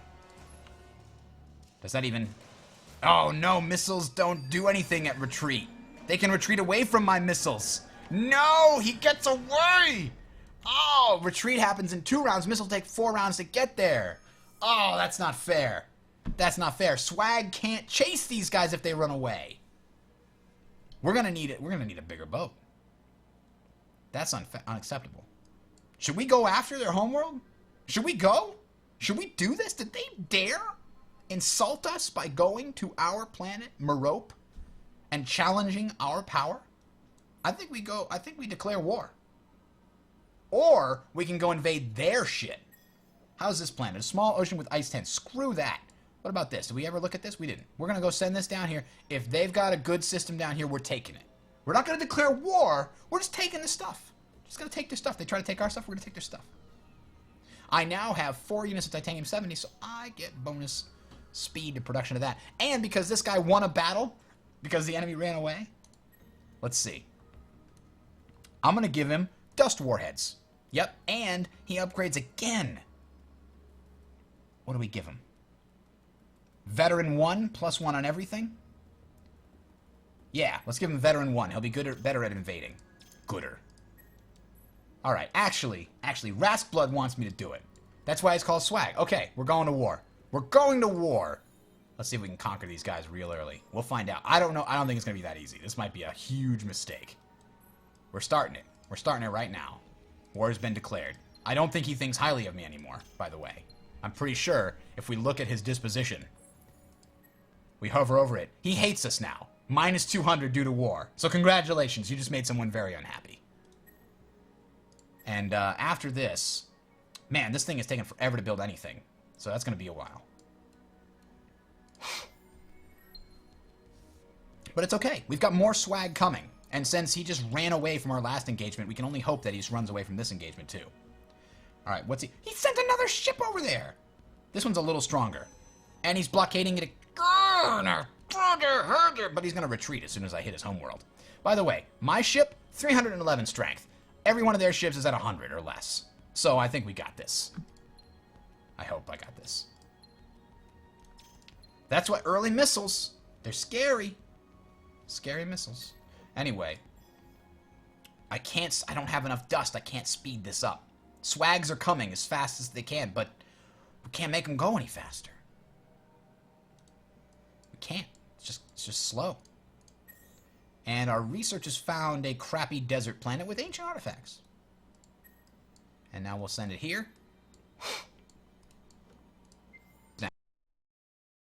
Now, I managed to break the blockade, so now I've got 6 turns. And another swag is coming out next turn. Our scout is almost fixed, too. There we go. There we go. We're going to fight these guys. Fight them! This is time. There's 2 of them, and we're still going to kick their ass. Ready? Let's see if they retreat. If they retreat again, I'm very unhappy. I tell you what. This time, I'm going to sabotage their accuracy. They're not going to expect it. We're going to use our special ECW, electronic countermeasures, ECM, to make their shots less accurate.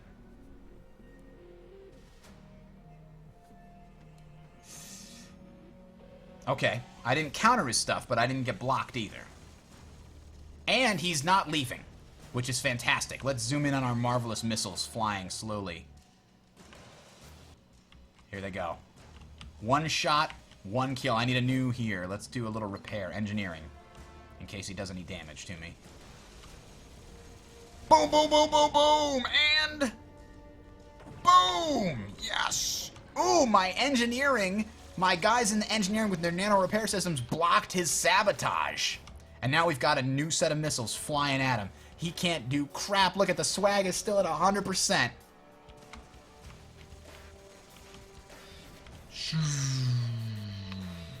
Oh no, one of my missiles is missing. It's okay, the other ones are all hitting. He's dead. Good night! Bam! Just like that. I will one-hit all his ships. You're right. That's a good prediction. Alright. There we go. We done. We done killed him. That's like 2/3 of his navy right there. Nope, it's half of his navy. The rest of his navy is flying off south with 0. He's going to colonize that, I think. Then this other guy is blockading my stuff. It's okay, though, because we're about to invade his capital, which is going to take 28 turns. Holy crap. That's going to be a while. However, our hero is now level 5 because he's done so well. Can we give him? Yes, Veteran 2 or Ground Pounder. +3 melee means he's much better at invading enemies. So let's take that. We're going to take that, and it goes from 28 turns, still at 28 turns. We only have a crappy destroyer trying to invade this planet. That's not very easy. He's got another dude up here. Oh, the Guardian's almost done, though. Guardian will shoot him down. And we still don't have another swag yet. Another swag's going to have to go and save Merope. Let's find out. Well, for some reason, it's harder to hit the missiles as you get closer and closer. Missiles do less damage closer they get. Oh, yeah, he came back. He came back to try and get the upper hand on swag, but the swag is ready. He sent his little defender over here. I'm going to one-shot it. Again, he doesn't have a chance. I don't know why he came back to try and save his homeworld. He can't do it. We got this. Your homeworld is tasty. I'm going to love devouring it. Capacitor overcharge. Plus beam damage? No. Minus 15% accuracy for enemy weapons. Yeah, you know what? We're going to take defensive stance. Because we're going to still one-shot him, even if we lower our damage. Such is the power of the swag, which is actually Veteran 3, by the way. Yes, and we countered his offense, or his defense, with our tactics. So this does even more. It does no negatives to us, and minus 25% to his bullshit. Here comes 5 shots, 5 hits. And boom, boom, boom, boom, boom, boom, boom. It's done already. See you later. 1 round. It's over. Oh boy, but he actually hit me. Was he using lasers? No, he was using kinetics. I just have no... Remember, I have no way to defend myself. My ship took a bunch of damage because it has no deflector shields on it. Thank you, Lightning. I now have a nearly half-broken ship trying to invade. That's going to be fantastic. Alright, we've got the USS Swag version 2.0 here. And we're going to destroy this guy when he gets to the planet. Nice! Our guy leveled up again! Let's see. +2 defense, +1 offense? Nah. Minus 6% weapon accuracy of enemy weapons. I like that. He's a tactician. And we could do it again. Or we can make him Commander-in-Chief. +5 XP on fleet. Ground Pounder 2. Even faster invasion.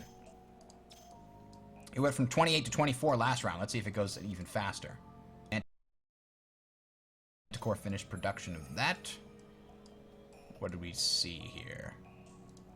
We've got this fleet. We're going to go look for another person to be friendly with. Oh, we found 10% bonus for each battle for hero. 10% bonus when assigned. Each construction on hero. Each opponent injured. Interesting. So our heroes get more XP for the next couple turns. +1 XP on fleet beta because it discovered stuff. That's okay. This scout is ready to go. So let's send the scout out to explore the galaxy that we have not yet explored. How about this little planet here? We don't know what's there. Now, Mira. How's Mira with our colony ship, by the way? No, it wasn't Mira. It was Ari. 4 turns away. We got to remember. We got to keep our eye on the prize. Gatria. Super freaking awesome prize. That's way better than this crappy homeworld here. What do they got? They got an ocean planet with rich soil. Ooh, what a great homeworld. A lava planet, though. It's good for production. Anyway, my point stands. The other one is way better.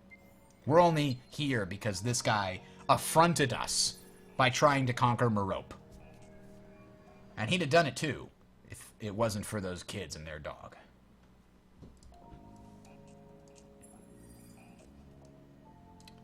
Oh, we found it. Centaurus. Ugh, lava planet with EM radiation. That doesn't look good. What else do we have? Ooh, a white sun. Maybe that's got really good, too. 21 turns till we invade this and take it over. So that's good, that's good, that's good. Is this guy here yet? He's still trying to come? Let's see. Let's send to this super giant here, red giant. Nothing there. Let's go check out this blue sun. On the way. So hang on, hang on. We're still waiting for this guy to show up. Next turn. He's there. Let's fight him. Fight him. Come on. Fight him. I'm gonna auto this. I'm not even gonna pick a thing. I'm just gonna auto. Go. Pick your own battle cards. I don't care. We got this. It gets away! Bastards. See, that's annoying, actually, because this is one thing I don't like about the game, is if you do this sort of defend, this interception option, it means nobody can leave the system without fighting you. But if they retreat when they fight you and they get away, then they basically leave for free. It's kind of annoying. And it means I have to chase them around here a little bit. Let's create the Guardian. Let's create this, merge these fleets together. So now we've got a fleet with 2 swags. Send it to the homeworld. We'll send the Guardian to the homeworld and we'll combine them all into one big fleet.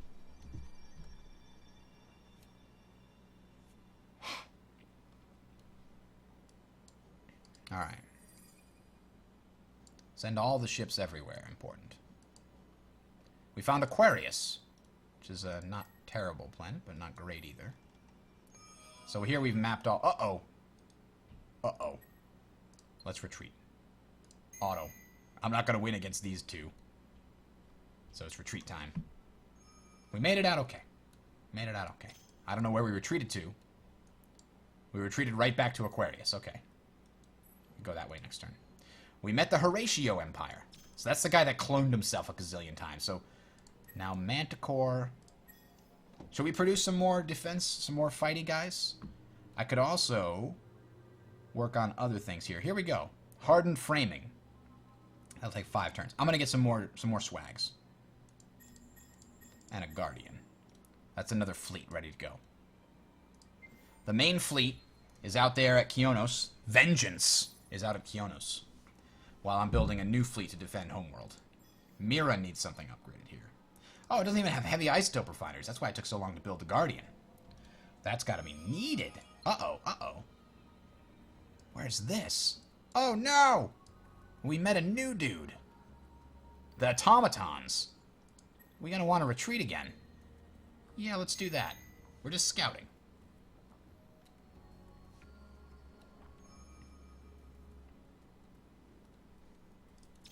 Alright, back to Brutus, I guess. Byronus. Alright, we're sending more reinforcements to our capital, to their capital there. Now, we did discover a new thing. We get 1 random technology, science, or 50% bonus to science for 10 turns. I'm going to choose the 10% bonus over the long run. That's actually better than the others. Because I could get a crappy technology that it's, I mean, like, look at all the stuff that's low that I haven't researched. They could give me this shit. I could care less about this. Because I'm going to get a better one if I go here. So, you know, that's just the way it is. How many turns away are we to invading this capital here? It's difficult to invade early on. 13 turns now that we've got more fleets there. Let's combine these fleets, merge them together so that they can defend each other. Bonus to science for the next 50 turns. Flawless machining means we've got lasers. Airy needs to produce something. Something. It's got alien grafting, so it's actually growing now. We could no, that's not a good idea. We could sustainable. Gives bonus to tundra, arctic, and arid. Yeah, let's do that. And then we can colonize these other planets afterward. Like this arid planet. Those are good to do. Merope needs something. How about we give it stealth construction? It'll improve the defense of this. No, it's not under attack again. It doesn't need that. Arid, barren, Arctic. Let's give them sustainable so that they can grow faster. We can delete this later because it's going to cost us too much upkeep. Alright, which ships haven't moved? 3 colonizable planets. Small tundra with mitro factories, small with ancient units, and a huge tundra. There's our new target to expand to. So after we produce all these ships, we're going to produce another colony ship. And this poor guy has been running all around trying to hide from the enemy bad guy people here. Door to infamy? Infinity? Holy crap, I think I want that. Wow, a 50% bonus for 10 turns for our heroes. That's not bad at all. Can you go here? You can try. You can try. Our hero, our battle hero is leveling the hell up. Oh, we have to fight the automatons again. I just wanted to go through and look. I just wanted to look. I wanted to say hi and look. Oh, wow, these guys really don't like me. Why don't they like me so much? Oh, well, those are the amoeba. Sorry, that's why they don't like me. The automatons, they only kind of like me. But we'll have to wait a while before we can do anything there. So, we're going to run away again over there. Oh, Gistrid. A tiny Terran planet. Oh, it's so cute. And going to the Red Giant. We have another, no effect as we have no hero in it. Plus 20 science, and the Polaris Workshop on Hindle. This is even better than the other one! It's a Polaris Workshop. It has a workshop for Santa! On the pole! That's crazy. Okay. Okay. Okay, I know that I really wanted to get Gatria, but Hindle, you sexy thing, you. All right, another colony ship. More colony ships.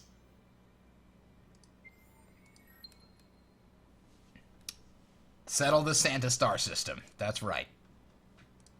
It's happening. It's happening.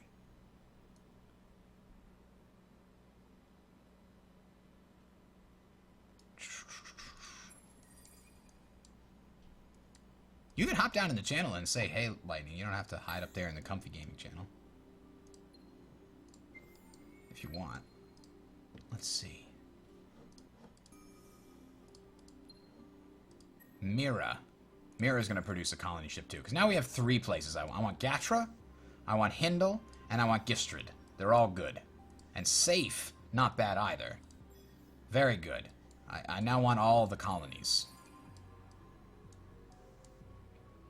Oh, and we finally got our complete fleet here. Actually, no, we need a 5th one for it to be complete fleet. I think I might put lasers on it. Let's get one more new type of ship. Need a new name. Who else do we need here? It's Heidel. Whatever. Whatever. All right, we need a new. Gonna be a laser ship. Laser thing. We're gonna do a sort of balanced laser. Give it a little bit of defense, and then we're gonna give it a bunch of armor. And what is this? Bonus projectiles per salvo, but minus 20%. So wait a minute. If it's at 600...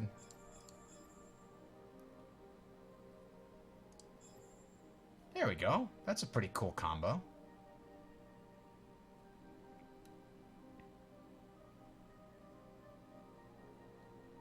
Bonus projectiles. Ooh.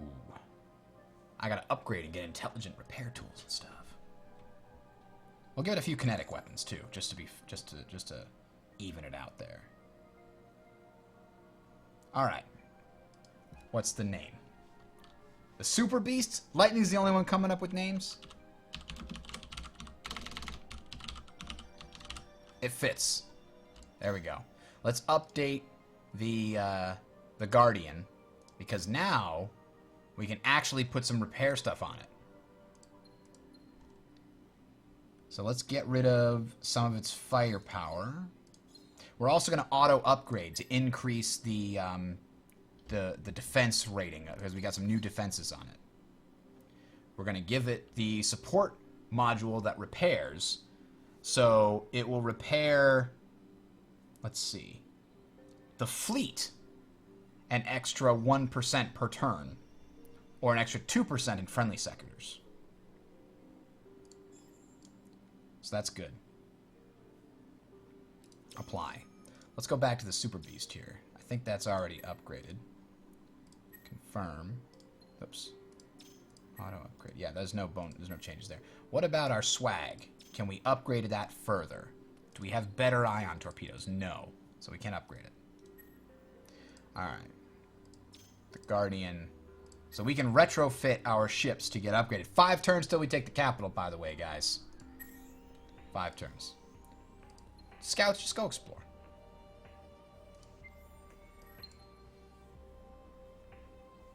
Just go explore. Ah, our Manticore Governor. What is this? Elephant. Plus 20% science on star system. That's not bad. Bonus dust. Bonus trade routes, which we can't use because we are not allied with anybody. Let's take the bonus science. For now. Oh, we've got another fleet here ready to go almost. Guardian, and then we've got to throw a Super Beast into that fleet. We just got. Alright, Scout, go that way.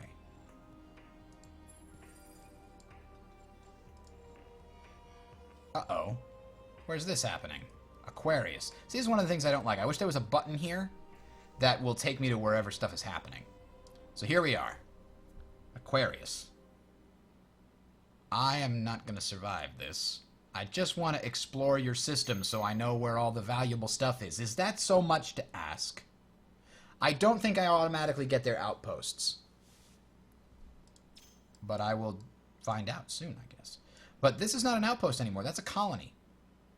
It's been there long enough that it's now a colony. 5 turns. 5 turns. Still can't tell if this is a colony or not. 4 turns. Wait, why did it go? That's not bad. It's not great. It's a single planet system, but the nice system, we'll take that eventually, but I don't know why our scouts left. I don't remember telling them to leave. Either way, we're going to get a new set of ships to go conquer the rest of this stuff. Aha! Aha! Our colony ship up here is finally ready to head to Murgashi? A jungle with psychoactive air! That's cool. I like it. And a Molten Springs air... Yeah, we're going there. That's the one that's most likely to get in trouble soon. So we're going to colonize this thing right here. Do we want to colonize the large jungle with psychoactive air? Or the small air? We're going to go with the large jungle. All the food production. We're going to give it a food exploitation. And then we'll come back to that later. But the next colony ship is going straight to Santa Star. I tried clicking on the system name. I can't seem to find out how to do that. Eden Incense has been identified on Merope 1 and Merope 3. Too bad we don't have Merope 1 or Merope 3. We apparently can't even colonize those things. Ah, we finally have magnetic field generators, so now I can rant. So, one of the things that I don't like about the game currently is it's got a lot of foo. And by foo, I mean first order optimal strategy. Foo strategy. What that means is it's something that doesn't require any decision on your part. Once you know it exists, you're going to do it every single time. The example here is N-Wave fusion plants, these heavy isotope refineries. If you haven't noticed, every single time I colonize a system, I build these first. They're always the first thing you build. They are so good, you always build them first. Likewise, these magnetic field generators actually have been changed in this mod. I like it. Much better. +5 on star system. In the base game, this would give +40 science for every star system you build it on. It doesn't even take that long to build. You can double or triple your science output in a matter of less than 10 turns once you unlock this thing, which means you always go for this thing before turn 50 and put it on every system that you own as soon as you can, because it's just too good in the base game. The last one I think that people always point out is this it? Non-baryonic shell. No, it's one of those ones with the crazy... is this it? No, there's one that gives... Planetary Institute. +6 of everything on the star system. That's another no-brainer. It's only 80 production. You're going to put this on every star system. It's not a choice. It's a fake choice because there's no decision to be made. It's always good.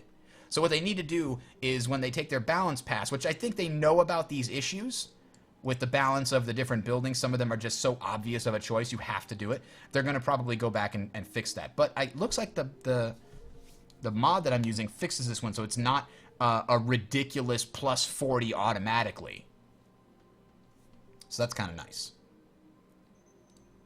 So while I went there to take advantage of that, I don't have to. End of auto-explore mode. Okay, so my scouts are no longer auto-exploring. I guess there's that. What do we have? We've mapped half the known galaxy. Nice. Let's take a look at it sort of from the... This whole area down here is just ripe for the picking. I think we were supposed to be fighting over this. I was supposed to get this northern part. He was supposed to get that southern part. But screw him, I want Santa Star. And then over here, we've got one enemy and another enemy over here somewhere. And let's look at the points here. I'm at 274. This amoeba guy's at 205. The other guys are both at 328 because I've been pumping out all these military ships to fight him. I haven't been colonizing fast enough or working on anything else. So I got to be working on that now. And I'm going to build a small defensive fleet.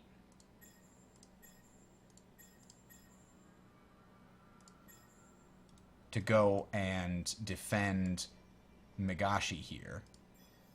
That should be good. We'll build that later.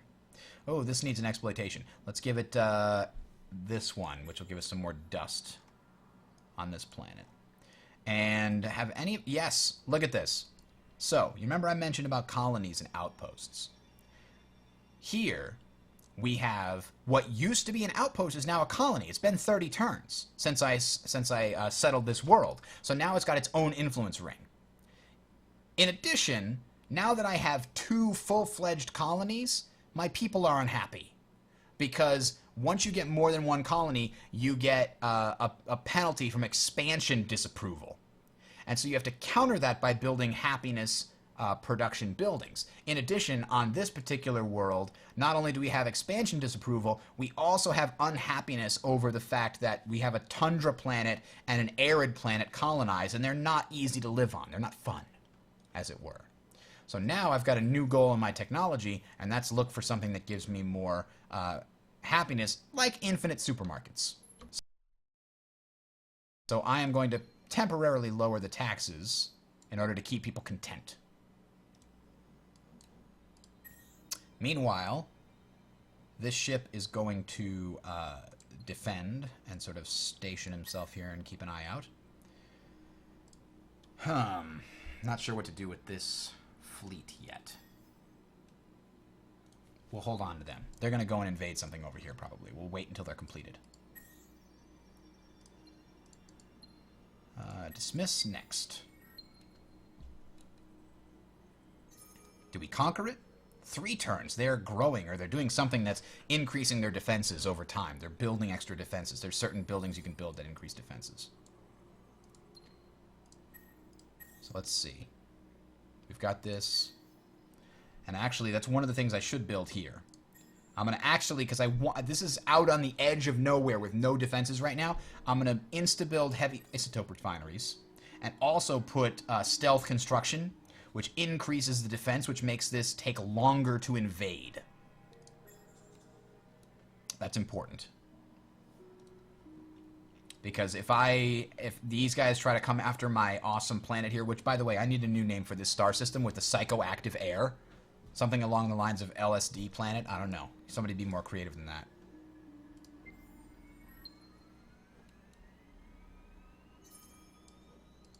Alright, let's see. That's fine. Moving ships. We see an enemy over there, huh?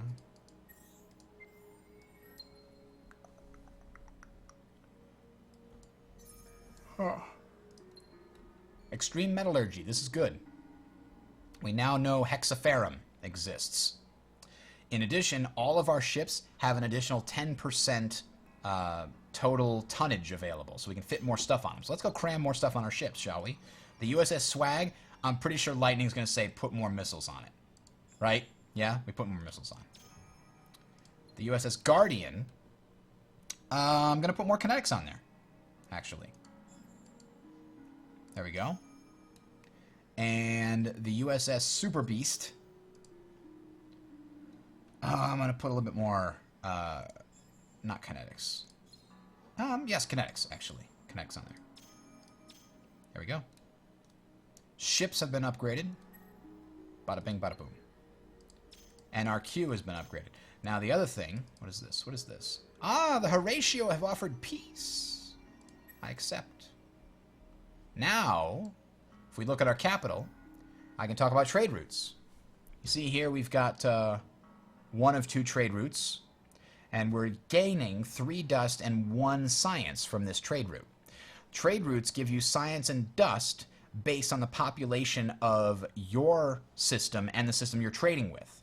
So this system, probably max population 21, is probably not very big yet. Or maybe it is. Maybe it's their homeworld for all I know. Let's see if we can go investigate if they'll let us enter. I don't think... No, they won't let us enter until we sign an open border agreement. That's right. So, we only know where one of the Horatio systems are. So we can only trade with one of them. If I was to be able to explore things without getting kicked out of Aquarius every single time, which maybe I can now because we're friends. Maybe I can go explore now.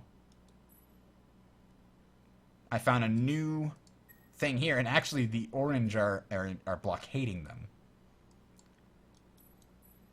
And we're going to head here next turn. Hopefully, we're trying to find more systems that belong to the Horatio so that we can get more trade routes up. That would be beneficial to us. Yes. All right. One more turn and we're taking their capital. Aw, yeah. And we have a deposit on Miragrish 5 of hexaferrum. So if we ever need hexaferrum, it's here on this barren planet. Still waiting to get a colony ship to send to Santa Star. Merope. Build another colony ship, why don't you? We have a colony ship. Where's Merope? Here it is. Send that stuff to Santa Star. Where's that? Where is that? Heidel? Polaris Workshop. There it is. There it is. Heidel. Renamed Santa Star as soon as we get there. And we're going to conquer Kionos. Yes! Uh-oh. The automaton fleet. I can't click on this to find out where it is, unfortunately. So, I really wish there was a button that would fast take me to it. But where is Rotanev? Okay. Well, I don't want to fight here. I was going to leave. Damn it. So I guess it's retreat time.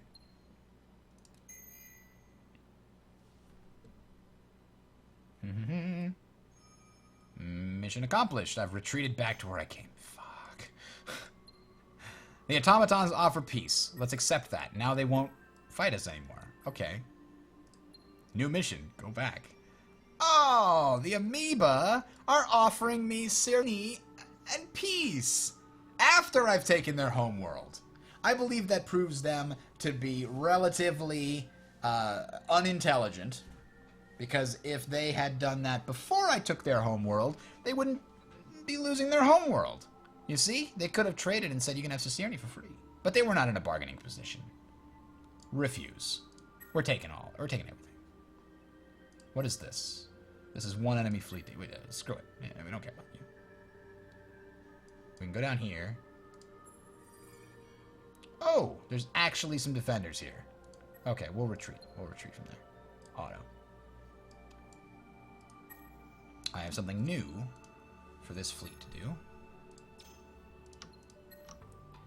We're going to leave our fleet here at Kionos because it can be relatively easy to change back.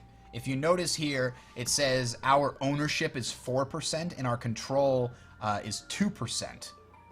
So ownership, I believe, refers to how much the people hate you because you're not actually their kind.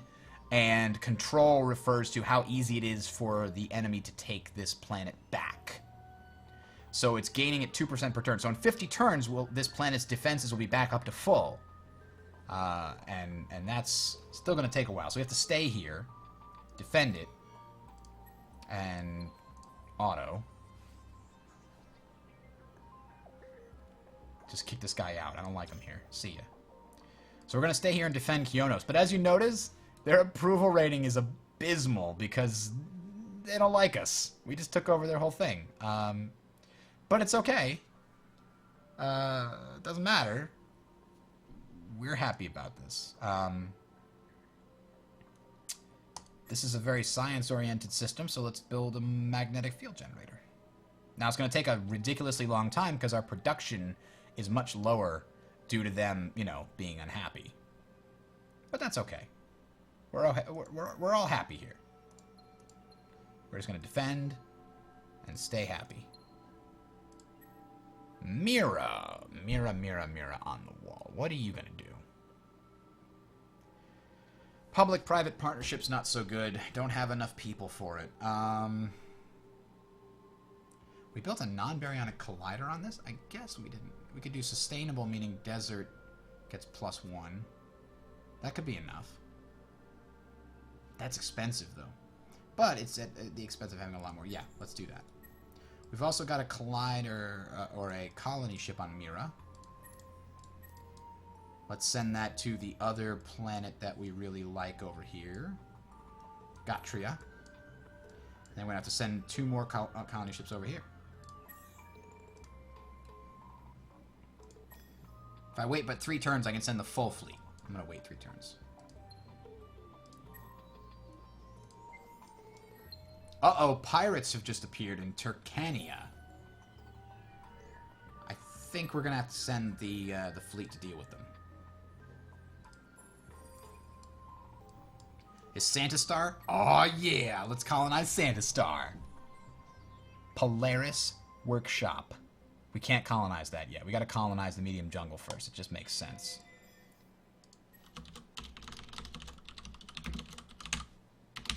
There it is. This is going to get a food exploitation, and as soon as we can... Yep, we're just going to buy straight-up heavy isotope refineries for him, because I want that thing to grow, baby, grow. It's like drill, baby, drill, but less everything. All right, now that we have supermarkets, we need to learn how to... on desert colonies, and Arctic colonies, and barren colonies. And it wouldn't be a bad idea to get access to a cruiser, but we're not going to be at war for too much longer. Here's the other thing I like. Anomaly reduction options and the ability to survey moons. That's all good, but let's wait on that. It's enough just to get arid and Arctic, or desert and Arctic, rather, available. So we're here again. We could give them infinite supermarkets. Let's just have them turn their production into science for now. For now.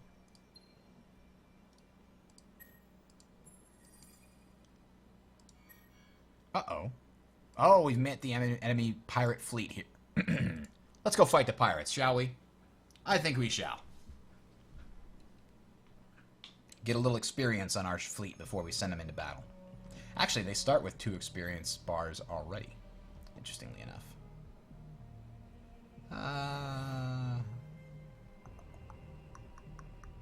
I want adaptive strategy. It'll be countered by, what is it, defense or offense? Counters tactics? They didn't counter it. They just played a defense card.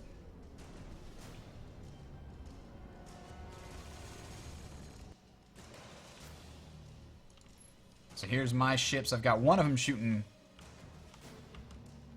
some things, and uh-oh. Uh-oh! Boom! Boom! See you later, pirates. We don't want your kind round here.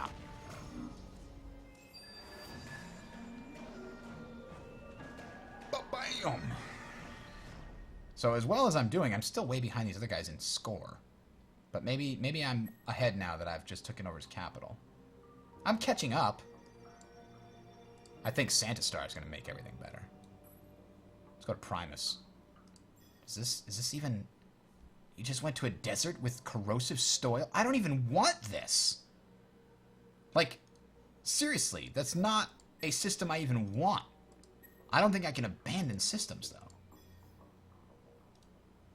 Like, that's not an option. Huh. Well, something tells me, I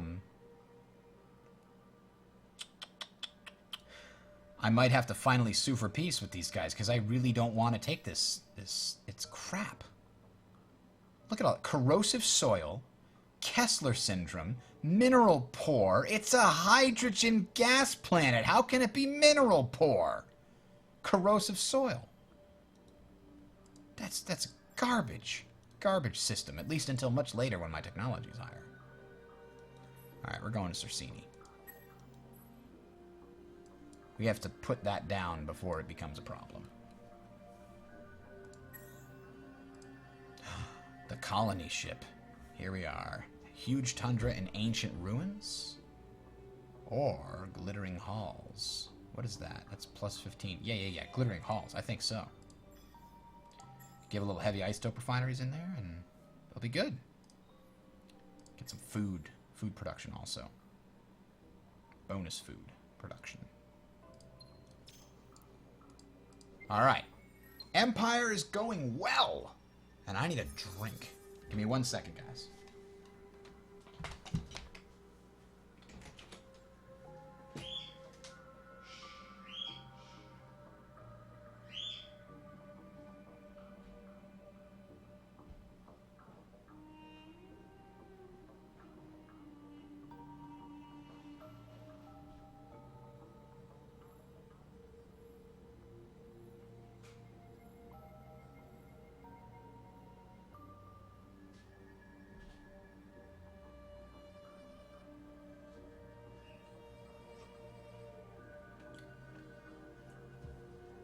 Okay. Opening the window for a second here, because it is warm. Quite warm.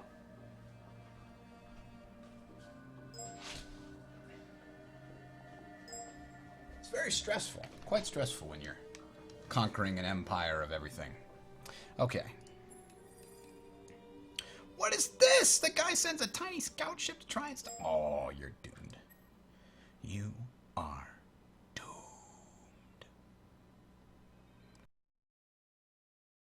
He's gonna run away anyway.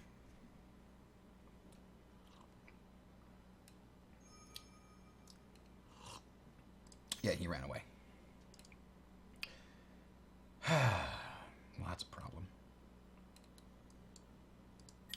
Maybe lasers can prevent them from running away easier. Ah! We finally have +2 speed on our Empire ships. Yeah, it's okay. He can stay there. He can stay there for now.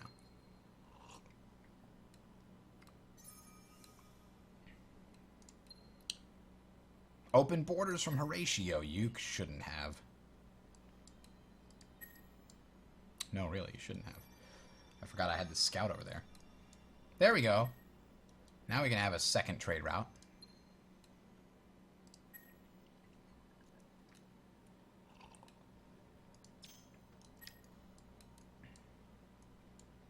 What is this? Mira is being blockaded by fools.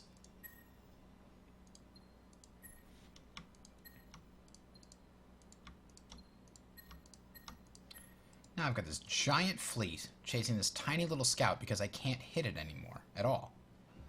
But maybe now that I've got some kinetic in there, that'll help. This huge tundra world has no exploitation. That's a problem. I'm going to give it a science exploitation, I think. We like science. I'm having too much... No, I'm not having too much fun. I've got the Santa planet. How can I possibly be having too much fun? Tundra, arid. Then we're going to do sustainable, yep, for growth. And energetic crop seeding for growth. We're going to even do that first. Yep. We'll see where we are after that. And our fleet named Vengeance just leveled up the hero again. Tactician level 2? Or Ground Pounder 3. He conquers things even if... I don't really want to focus that much on melee. It already has 120% in melee military power on. Yeah, we're fine with that. Let's get a Tactician 2. I want to make sure he's even better at fighting fights. Merope. Let's see, Merope. What are you going to build? Do you even build a colony ship? You did that last time, huh, Merope? For me, you shouldn't have. What if I just use this as a creche world? Just keep producing new colony ships. That's probably not what they want to be used for. Maybe they do. Maybe they do. I don't know. Eden Incense. Okay, I can actually colonize this thing, too. It's not bad. Megashi, the jungle planet world thing. So, we've got the defenses a little better. This is eventually going to be a very, very populated system. Between all of these. So I think I want to add... This is also a front line system, so I'm going to add these satellites which increase my influence area so I can see further and see enemies coming towards me. That's not a bad idea.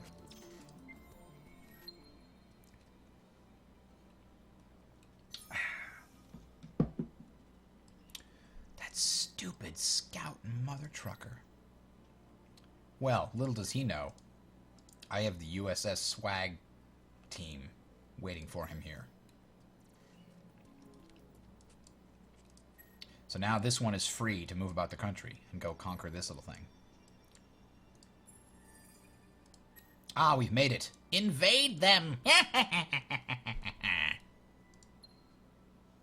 Manticore is ready for another... Oh boy, it needs infinite supermarkets really bad. They don't like things. At all. Too many. Who else needs this? Ari. Ari desperately needs this. Okay. Let's put that at the head of the column, shall we? I think we shall. It's imperative that they do.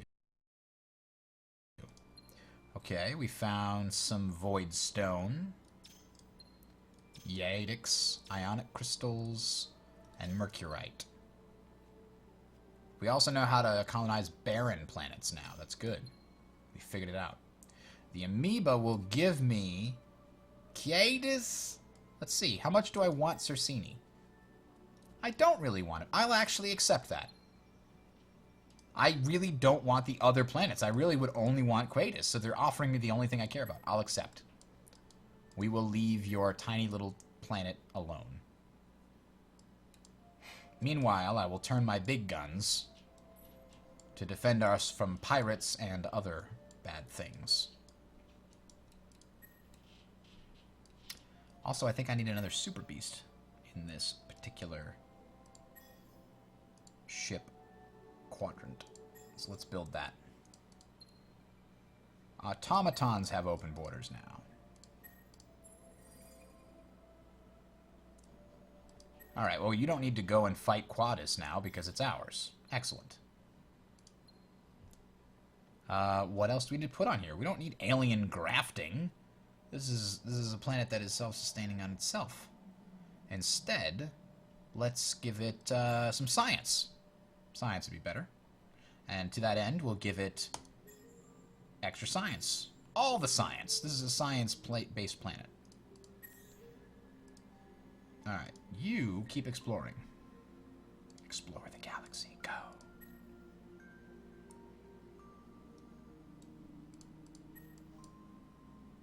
Go explore that. Ah! Our colony has arrived down here. Small tundra with micro-factories. What is that? Another innovation of the Endless. Some visited planets were sown with these dust-built millimeter-scale factories that convert mineral solids into nutrient chains for crops. Adaptable or trainable to a wide range of ecosystems, they are an enormous boon to food production. Aha, that's why we went there first. And we are going to build alien grafting on that planet. This will be the food planet that will feed everybody else. That's how that's going to work out. Yep. It's going to be a good time. Oh, we need new ideas for science, guys. Which tree do we want to go? What victory condition should we pursue? I need some help from the chat room. Should we get some more military technology? I mean, look at this. We're kind of weak on military. We've got a decent amount of science. We've got a decent amount of exploration. We're weak on military. We've only got 4. Let's see what they say.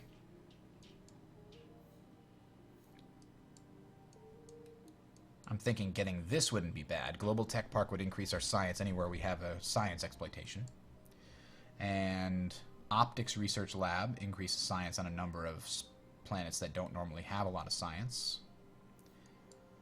We could also... What is that?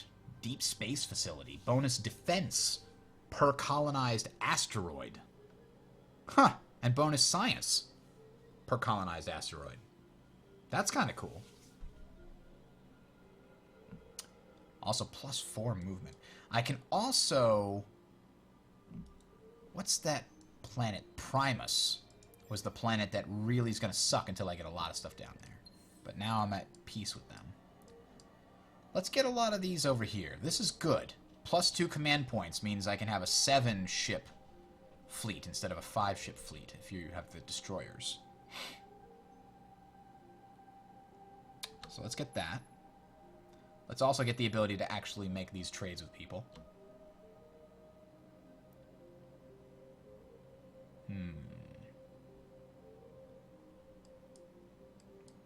I'm also thinking about getting Cruiser and the ability to get lava planets.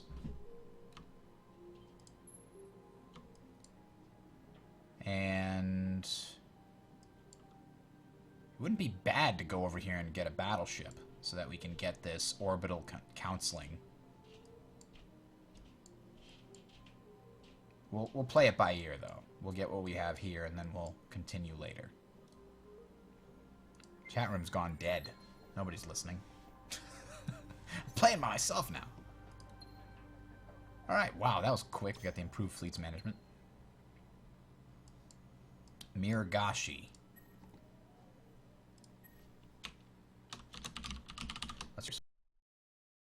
So I remember what the hell planet that is. Molten arid with molten... small arid with molten springs. Interesting. That psychoactive air is so cool. -1 science per person, but that's okay. We've got other science that'll make up for it. Bonus trade route? No, it's too close. You want the trade routes to go a really long distance. They give you more stuff that way. Ocean, arid, tundra, jungle. Okay. Whoops. What did that say? It said arid, tundra, planets, Terran, jungle.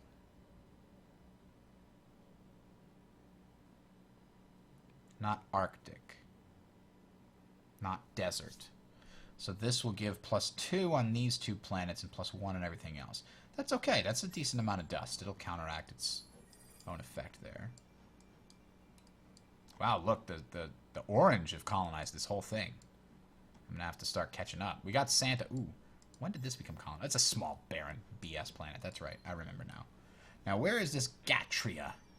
Gatria needs a new name.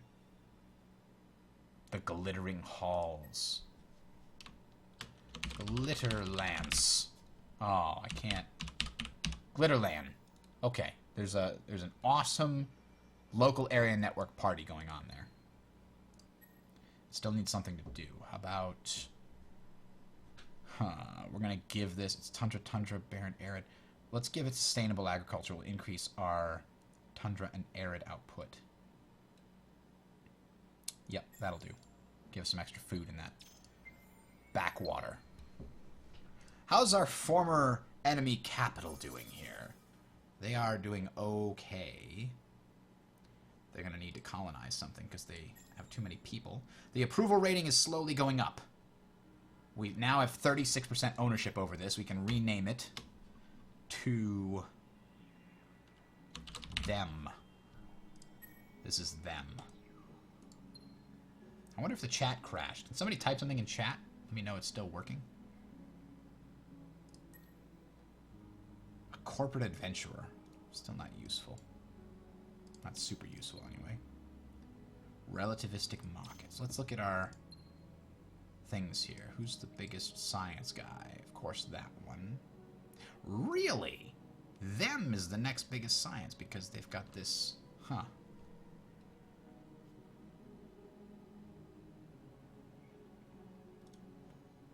Let's get a new dude here. New corporate dude. Hire him. And put him there.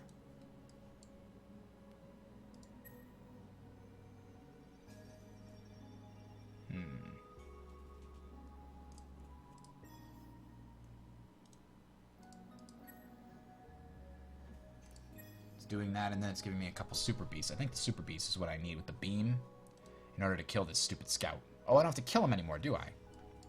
We're at peace.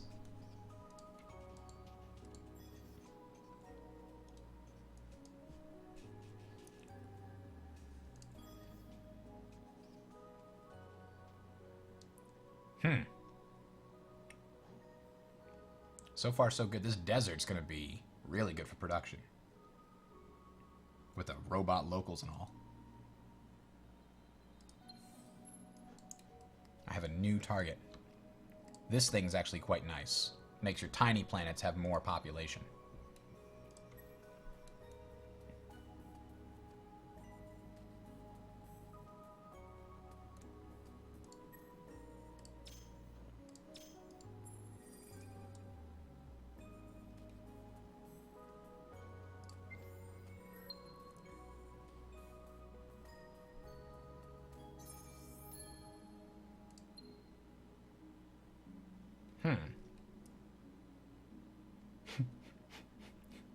The Horatio Diplomat says, I know you're going to love this, and if you don't, you're wrong, so get over it. How about you give us a Hyperium, and we give you nothing? How about that?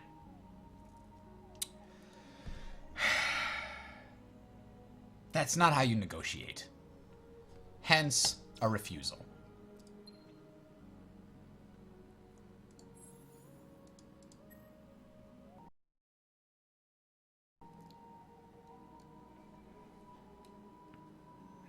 So they've been getting happier with me. Except for that refusal. They like that we've had a long-term peaceful status. We have an open borders treaty, etc. These guys are still very unhappy with us. -5 due to expansion. -3 due to score. -6 due to tense frontiers. Oh yeah, and also we were at war for like 100 years. There's that. I didn't want to send him all the way down there. What are you going to do down there? That's a useless place to be. Honestly. Thank you, but no thank you. Go to Glitterland, where you're really possibly needed. I mean, Glitterland and the Frontier, those are the only two places where we might have problems. Okay, what the hell are we going to build here? A trade route in Glitterland wouldn't be terrible. Also, actually, no. This is going to be a production capital, I think, to some degree. So we're going to put some special buildings in there that increase the production output. Like when a ship is built, it automatically gets a veteran status for all intents and purposes. Manticore needs something to do. Let's give us a new colony ship. We have other things that we have not yet settled.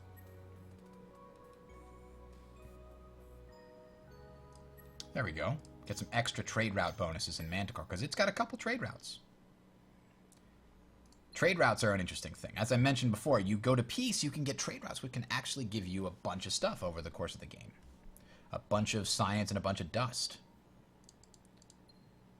What'll this do here? The frontier. Is it going to build science? No, this is going to be a production facility, I think. Let's do that for now. Oh, geez, look at this. My people are still not liking... Well, these guys I just conquered, so that's understandable. That is also understandable. Eri, though, is still trying to build those supermarkets. Myra, however, is a colony now, so it needs to build infinite supermarkets to be happy.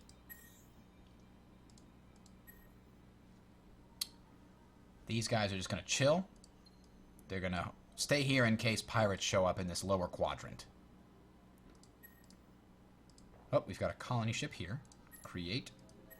And send it to Gistrad. Turn 50.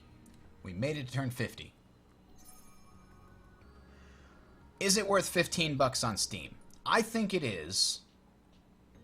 When it came out last June, I don't think it was. The AI was not that great. And the combat was really one-dimensional because the best thing you could do was load missiles on a destroyer. All missiles. No, there was not even like the whole ship customization. Throw it out the window because the best thing to do was always load missiles on a destroyer. Dreadnoughts didn't matter. 4 destroyers with full complement of missiles is better than anything you can put on a dreadnought. And they take the same amount of command points in a fleet. So they fixed that problem to some degree, as far as I understand. They're also doing a balance pass on the next big patch. They've also released 4 very large patches, which added A, new features, or B, new factions, or C, retooled or refixed issues with the game. So they've been very dedicated to it, the developers. They also take feedback from fans to determine what goes into the next patch, essentially. They'll have a lot of the things that were in the patches were things like where they said, here's 3 options of things we want to put in the next patch. You as the fans vote and choose which one you think we should put in. So let's see. Sokoi Kai, this guy here. He's my new science guy. Yeah, new science. Baryonic shielding, bitches. We just got access to the cruiser. Cruisers are good. We're going to have to start building some new fleet types here once I get access to a bit more research. So what do we have here? This is great. This is also good. Give excess on a ship, but requires hexaferrum. Fence is a barrier, is an engineering ability, a trait. It might be wise to open up antimatter so we know what the hell that is. What is this? Military industrial complex. +1 deposit size on each strategic resource and ×2 strategic resources bonus on planets. Wow. I think you have to build that. Yeah, it's a build thing. It's not an empire-wide bonus per se.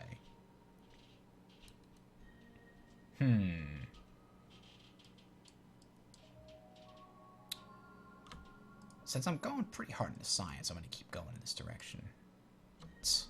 But I do want more of better things. We also wouldn't mind having a nice invasion module to go with everything else. What is that? Another power module? That's not bad either. Let's get really good at shooting things. Shall we? I would like that. I would also like to get good at defense. Actually, I don't need those. because I can just go here later on. Okay, so we've got a lot of military upgrades queued. I mean, to some degree, if you enjoy Civilization V's theme better, the theme of historical type gameplay, then, again, the automatons don't know how to negotiate. Then you probably would prefer Civ 5. If you like sci-fi and space things, I think this has come a long way and is actually worth recommending. High energy magnetics. Okay, that's good. We've got that. And uncolonized planet Airy. Oh, so we've got antimatter now. I don't remember what antimatter does. I think it's in high level something or others. It also gives +2 science per planet per dude. Ah, I just thought of something else I wanted to do. There are a bunch of planets that have this. So I'm going to focus on those later.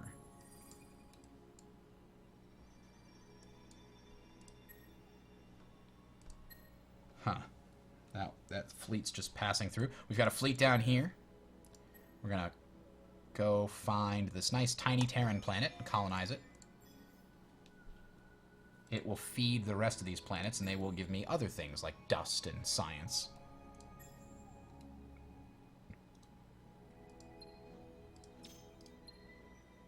Santa Star is ready for another production. We're going to populate the Polaris workshop. Awesome. Plus 25 happiness. And production. Super production.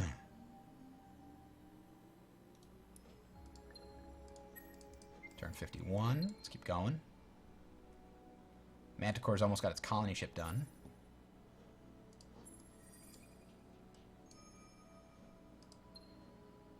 Ooh, we discovered a wonder in Ichidius way back over here.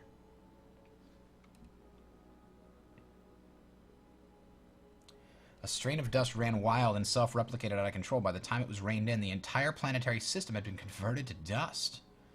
And no food remained for the handful of surviving researchers that left this grim note. Oh, man. This large tundra planet is surrounded by a dust nebula. Wow, plus 50 dust on system. Damn. I can't get there, though. It'd be way too far out of my way, but it's a nice system.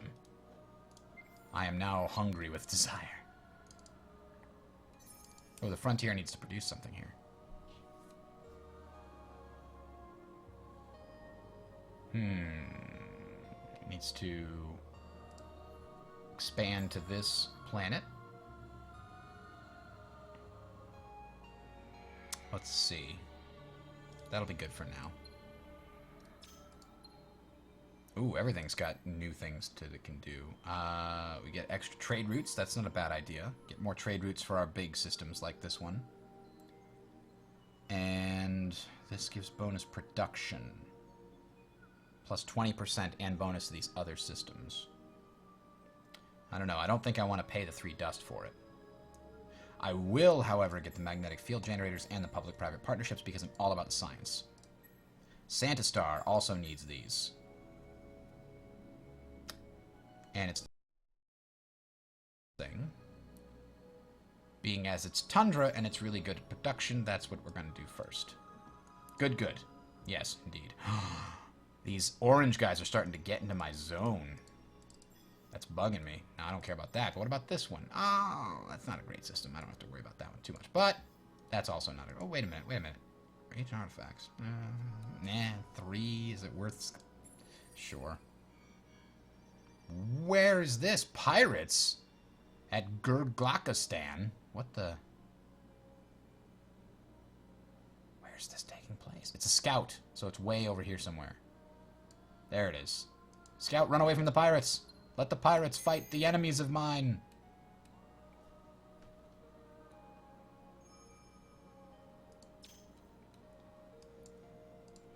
Good job. Scout ran away.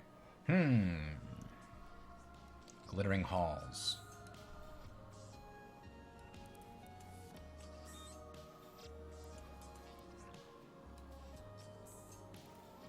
What do we put here? think it looks like we're going for a science-type victory since we have so many places that have really good science.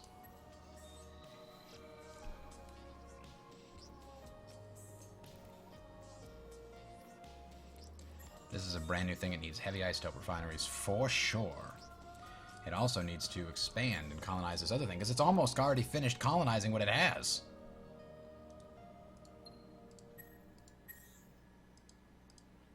Yes, you just chill there at Glitterland and take care of business. Let me just colonize this lava planet that also has electromagnetic radiation on it. That's going to go really well. I don't think the people that go there are going to approve of my colonization.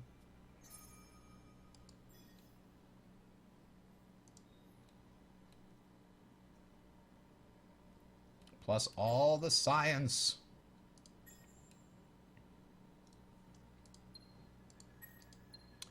Congratulations on the first settlement on an advanced and difficult planet type.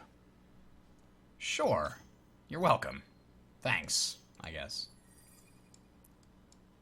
What does Manticore have? A new colony ship? It does have a new colony ship. Where will we take that? Xanados. Oh. Maybe not Xanados. Tis a silly place. Maybe instead we take it to Terracana. Yeah, that's much better. A lot of positive anomalies in some of these places. Affordable housing. What am I missing? Horatio still wants me to just give them things. I don't think they're in a position to tell me to give them things.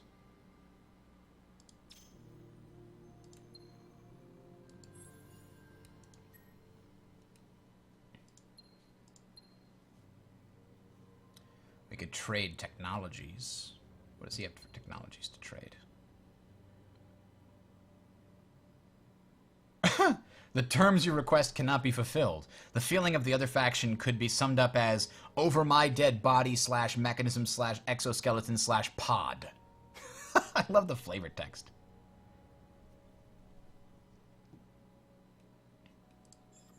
You're not willing to give me any technologies. Well, you suck.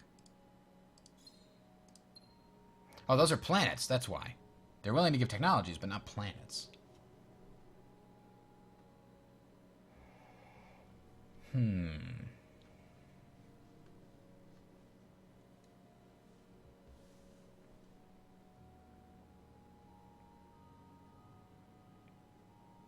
don't know what all these are. Ooh, I wouldn't mind getting access to that. But what does he want from it? That is 1,800. Even putting all these three, he's like, yeah, we're not giving you that. But maybe if he really wants some Hyperium. No, he's still not willing to part with that. It's too good. So maybe instead of that, something else. Throw a little bit of,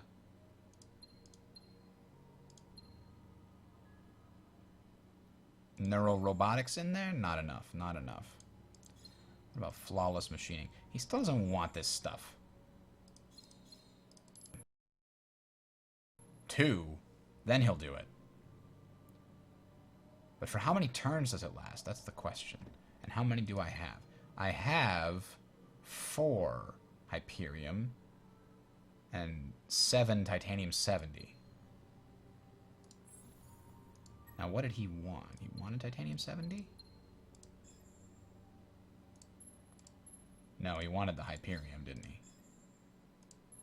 He really wants Hyperium. I don't know why.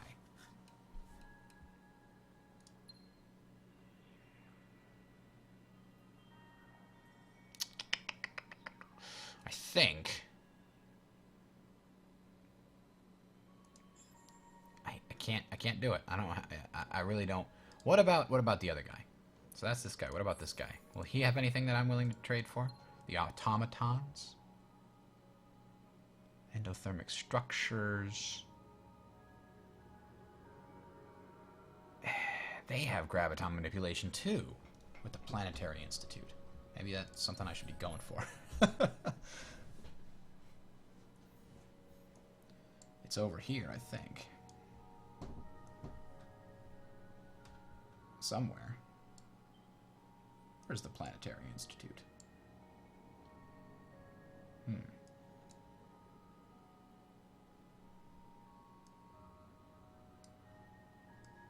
have sworn. Ah, there it is. Graviton manipulation. It's on my list. I'll get to it. I'll get to it. My science just got better, though. That's good. We like good science. 508 science per turn.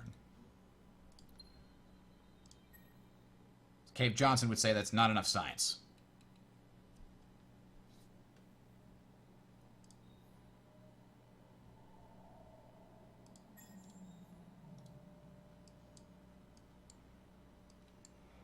We're running out of places that we can colonize safely.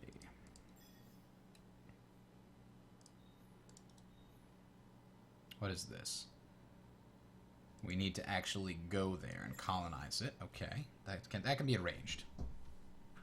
Anatov rings providing extra dust and such.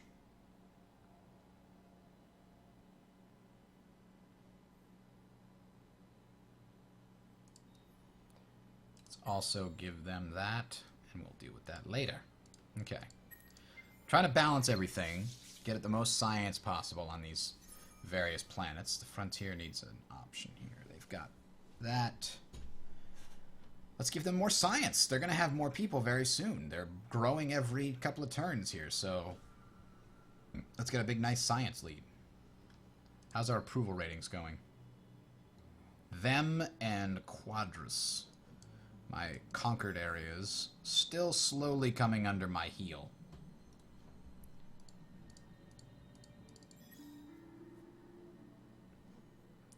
They're not. They're taking a long time. Horatio's attitude has just changed due to border conflicts.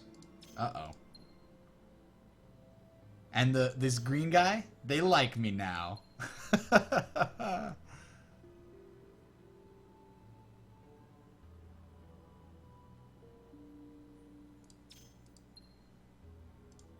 Merope is run out of things to... Oh boy, but they're a full-fledged colony now, so they need infinite supermarkets. Then they need to colonize this nice planet here.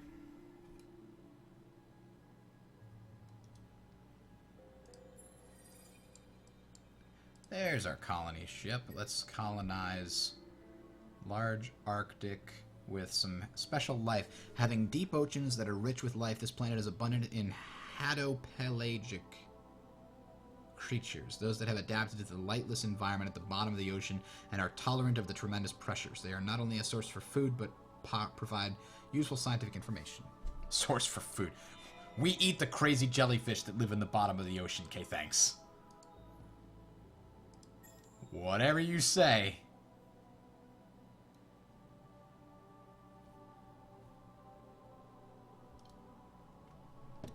Whatever you say.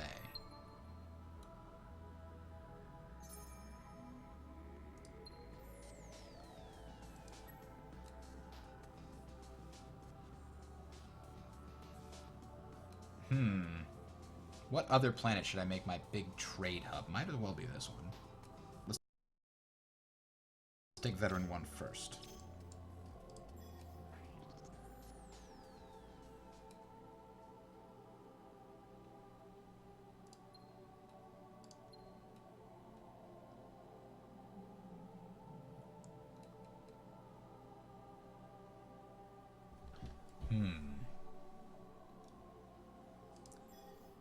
Yeah, let's build a trade route here.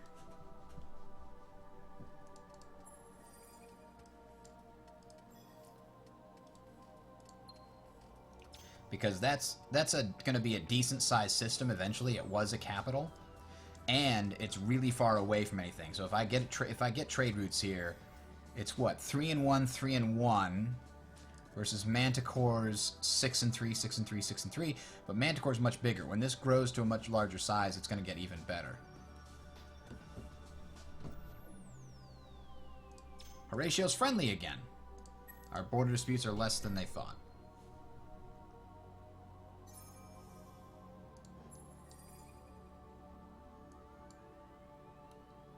My scouts are still discovering new allies. And Santa Star is definitely going to want to turn into a trade hub. So we're going to build that.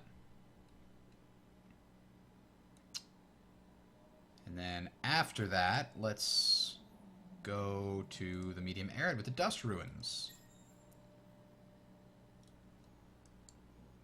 Let's see. Glitterland has to do a lot of things. Oh, it definitely needs to colonize now. It's run out of space. Colonize, and then we'll give them some more stuff later. What's going on here? We don't see any enemy territory, do we? We're just chilling over here. What is Brytus like? Does Brytus have anything decent? I don't remember. Poor soil, mineral poor, and EM radiation. Blech. Blech. Meh. It could be good eventually. Gonna need to figure out how to... Ancient artifacts, hey? I can colonize that. Ain't nobody got time to colonize that.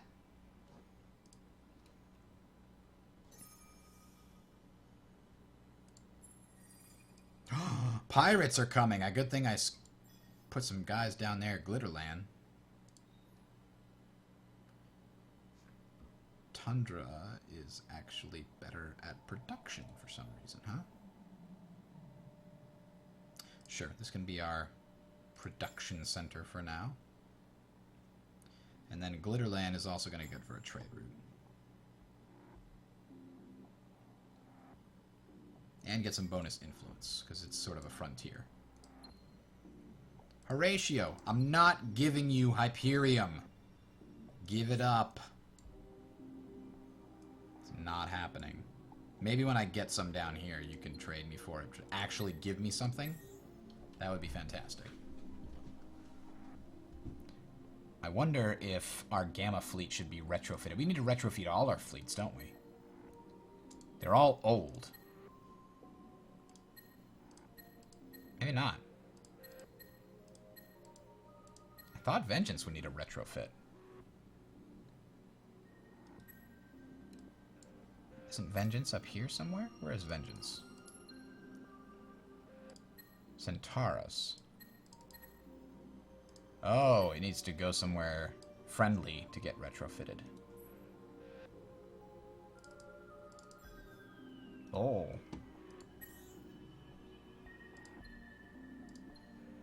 Pirates aren't going to leave Glitterland. I think that's clear. We've just upgraded all their weapons to the most recent weapon systems. Yeah, we're going to manual this up. Come on, pirates. Bring it. You even got half strength, guys. You already fought a battle with other people. I don't even care. I'm going to short circuit your stuff. Then I'm going to adapt to strategy. Then I'm going to nano repair.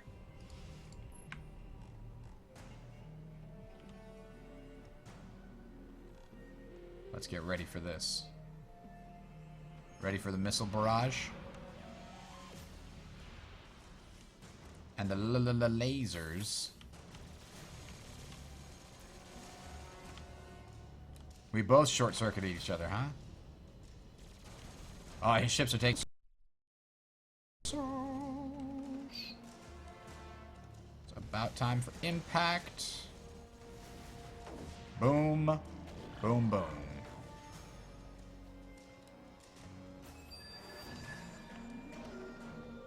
And the victorious fleet flies on.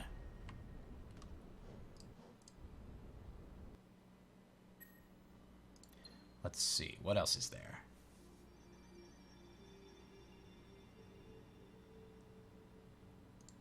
What else is there to do? Frontier needs to do something. They've got plenty of that. This is going to be a very big area. Let's give them a trade route as well. More science, more science. And extra defense. I like both of those things on that city. Or territory, or whatever. Santa Star needs something. We've just colonized this. It's arid. Let's make it dusty. We'll get science soon. Now I can upgrade my Vengeance fleet Retrofit them. There they go. Now they're stronger. Quatus. What the hell are you going to do here? Not much, I tell you. Not much.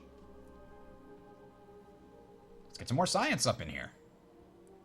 Not gonna waste a trade route on them, though. They're not really going to be able to take advantage of it very well.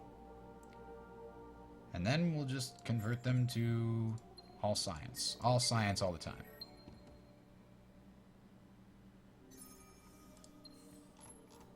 So I got a lot of things planned. My science is going up slowly and steadily. What is this? Gavatron Shielded Laboratories. Plus 15% science on Star System. I think I'm going to need that soon enough. What is that? Plus 40% on Star System. All of those sound like good things. It's now only going to take me 1,569 turns at this rate to get the Shrine of the Endless. Of course. No problem. Manticore. What will my capital build? Well, we could colonize this tiny barren planet for what that's worth, I suppose.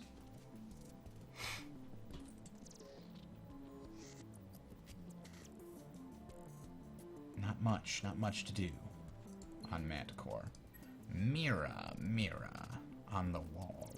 Sensor platform. A restoration is needed. I don't know what that means. I wonder if that means I need to wait? Huh. I guess. Because I have seen some of them tell me what's going on. But let's get a nice global tech park science on this barren planet. That stacks really well with barren planets. Santa needs to do something. Everything's really good here. There's nothing left to do except production, I think. Because this is a very good production area. So if we need to build ships, Santa's workshop's going to be building ships.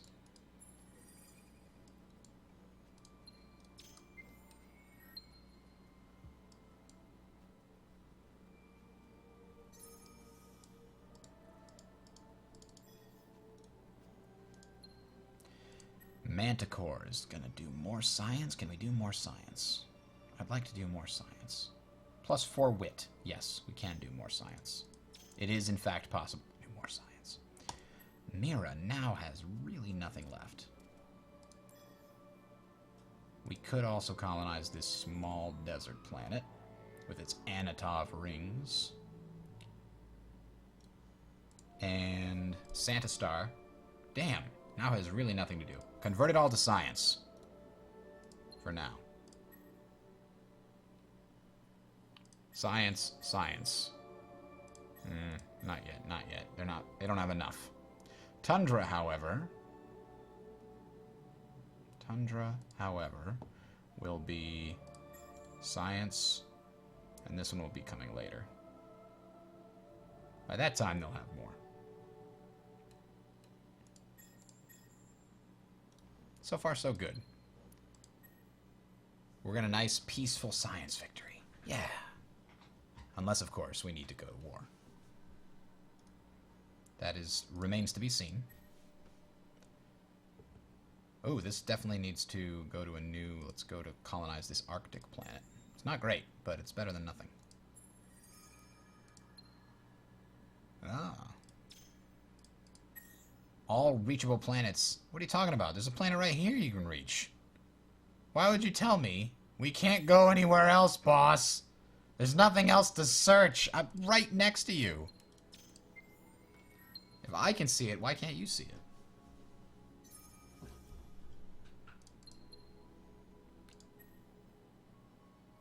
Rope. Actually, Arctic is good with science. Quite good with science.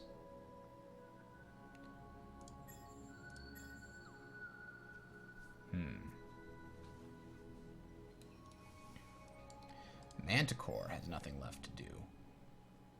But build more science. The automatons want an alliance against the orange. Let's do it. Oh! Literally again. I didn't realize they were at war. Probably should have figured something like that out before I hit the accept button. Shit. Everyone to the front lines.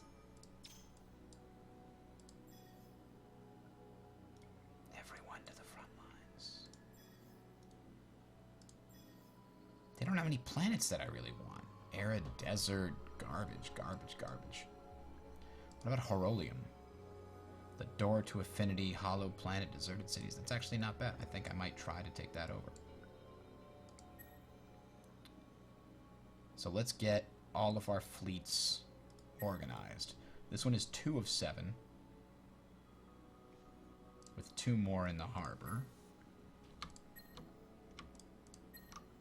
Merge these, and we've now got enough room for a cruiser.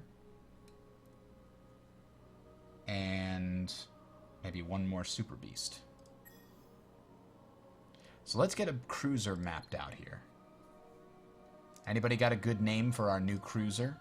Cruiser's good with armor modules, invasion modules, and power modules.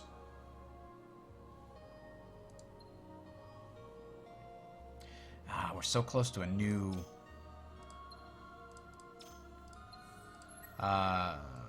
where's our science currently researching?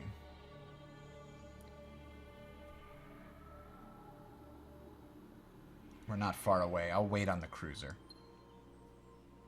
Oh, my fleet has been destroyed. I don't know why attempting to retreat can fail sometimes.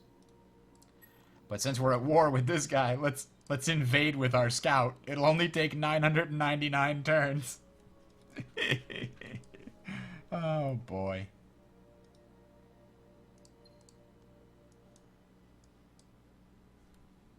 Not going to work out well for them.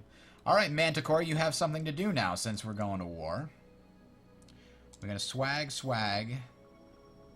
Super Beast, Guardian, and then also put that cruiser together once we get enough things. Them can also build some stuff.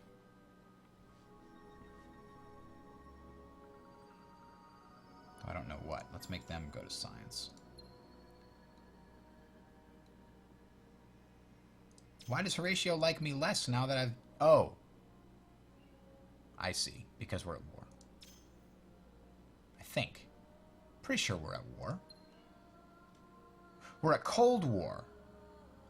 Because we adopted the status of Cold War. Oh, okay.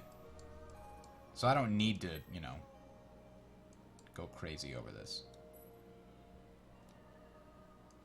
I don't have to suddenly produce it. Well, I'm going to produce anyway, just in case. You know? I don't want to get caught flat-footed with no fleets.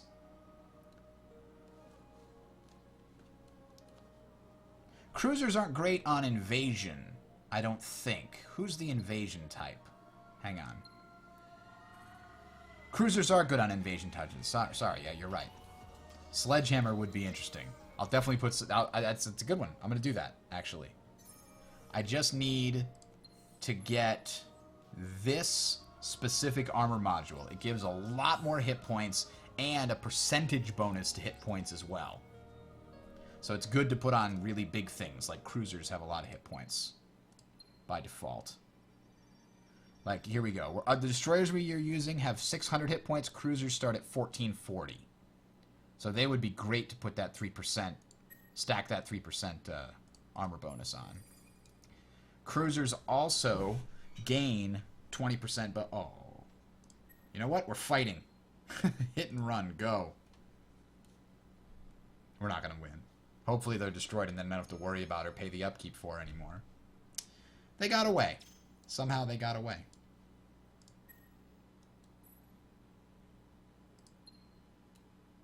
The amoeba are offering peace if I give them 7 Hyperium.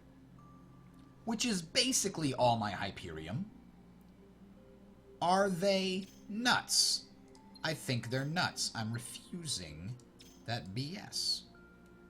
We just got 2 new researches, including some new torpedoes. We're now working on active defenses. I don't know if Lightning is still there. Are you still attached to the glass missile destroyers?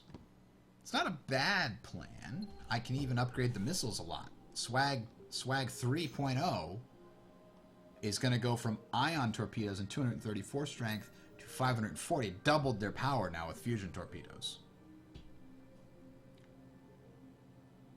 I simply worried that there is not something better.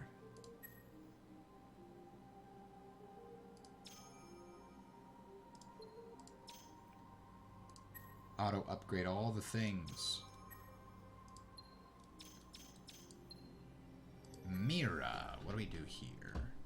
A desert is good for production, if I recall. We're gonna go science, because we like science.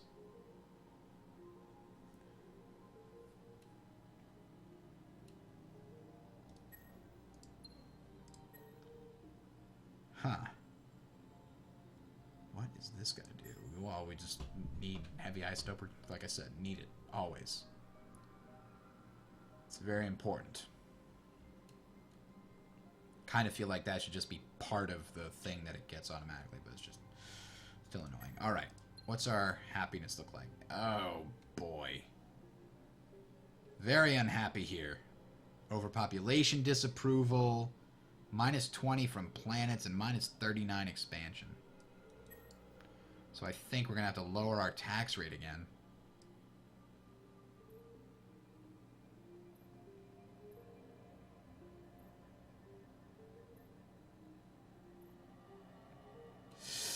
Oh, lowering it all the way to 15%. Okay. New goal for whatever we have left here. After we get these, I'm going to go straight to trying to get to colonial rights, which gives plus 30 happiness. And then maybe even unlimited information highways. Those are expensive, but I really need them at this point.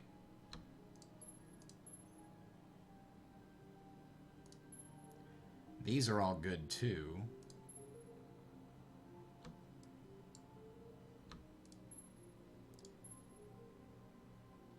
What is that? Gas giant transformation. Interesting. Alright, we'll leave our science at that and see where we get to soon.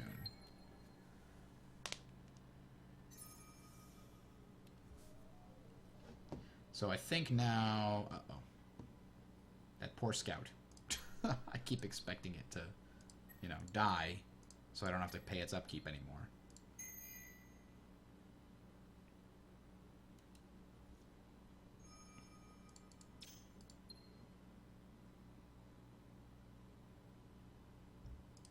I wonder if you can mod it so that whenever you take losses, you get an approval penalty. A small one. Maybe based on CP. And it lasts for a few turns after the loss. That would make it less likely to just sacrifice your pieces like that.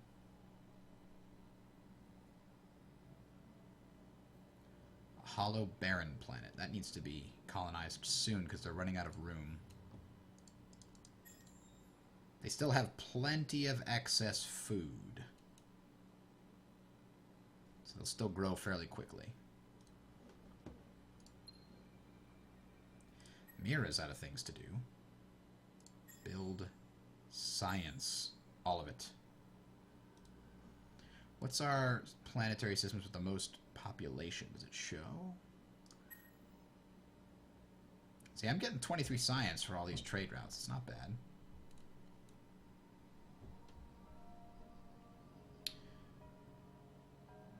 Distance 32. Distance 71.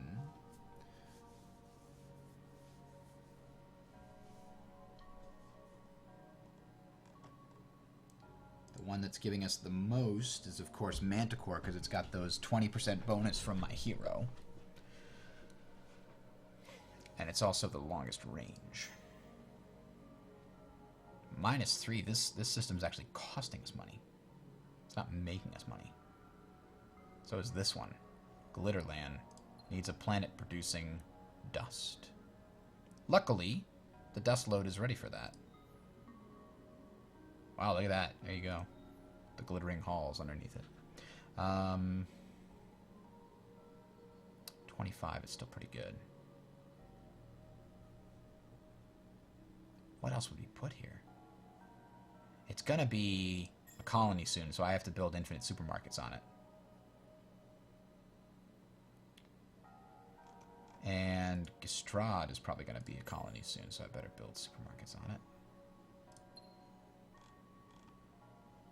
I think it's going to be 14 turns away. Nah. It's also going to be large. Let's give them another trade route.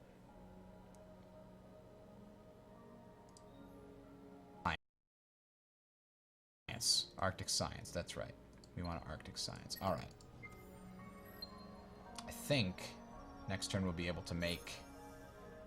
Yes. Now we can make our nice cruiser, the Sledgehammer.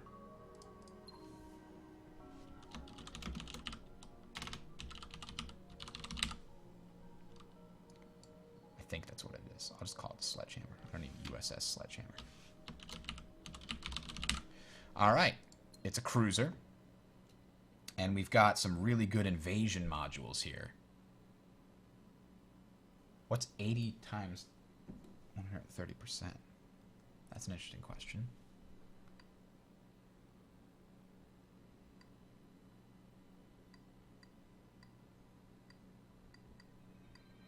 It's 104. So it doesn't give me as much. This is extreme artillery. It doesn't give me as much as S2G kinetics. So if I put 2 invasion modules on, how much invasion power would I get? I think I put 1 of these and then a whole bunch of these. That's probably enough. I don't want to fill too much of the tonnage with that. I want the ship to actually also have a ton of armor. And isn't this also power modules? Invasion power tonnage, which means I can put these things on there. 15% laser damage absorbed per round. Kinetic projectiles deflected and interception accuracy for missiles. I can put this on. And I can... Oh, I can only put 1 of these on, huh? Can't put a second power module on. They're like unique. So this is just a super defensive ship, the way that I'm building it. I could even build it to be repairable, but I don't want to. I'm also going to put some flak on it. Some plasma fields on it. Let's put 4 and 4, and the rest... Ooh, weapons.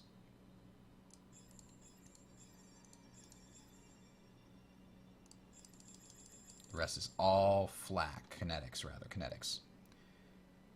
Alright. There's the Sledgehammer. A ton of invasion power. So if we do have to actually go to war, we're good. Frontier needs to build something, huh? Uniform shielding. For production of military ships. Not bad, not bad. First infinite supermarkets. It sits on the front. Greater ship tonnage means many things. Greater military strength, faster travel, and an easier way to extend the power of your empire. Yes, indeed.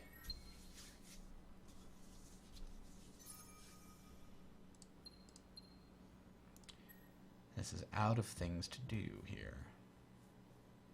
It still needs to grow. Tundra gets only +1 with this. That's a lot of minuses.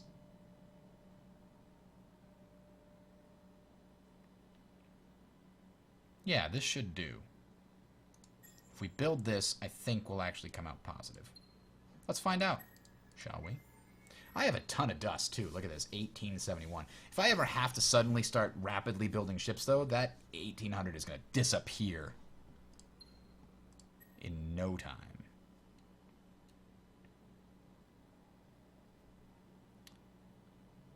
Oh, that's not bad. And it doesn't cost a lot either. I'd rather have the bonus defense on these frontline areas. Just in case. These two here. Those are my sort of front line. Against the orange.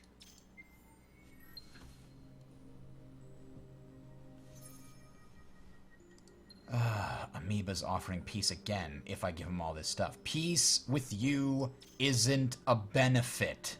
You can't make me want it. Instead, you're saying peace is a benefit to me. No, peace is a benefit to you. I could mop the floor with you in 2 seconds. I think you misunderstand our situation, sir. See, the AI is not terribly good at this kind of negotiating stuff.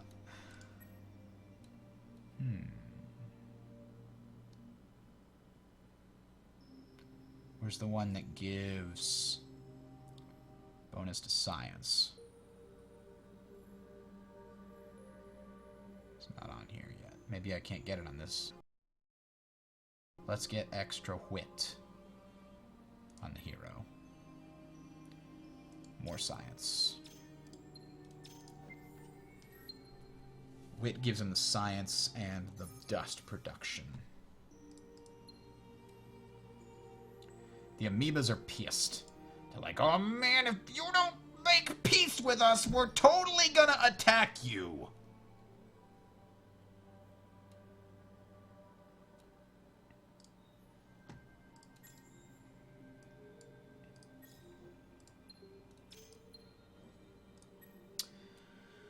Merope, you've got Polar Tempest to deal with here. That's gonna really set us back. I don't think we want to get involved in that. Intensive cultivation. Nah. Let's just get some science and be done with it. Sprinkle some science on them and get out of here.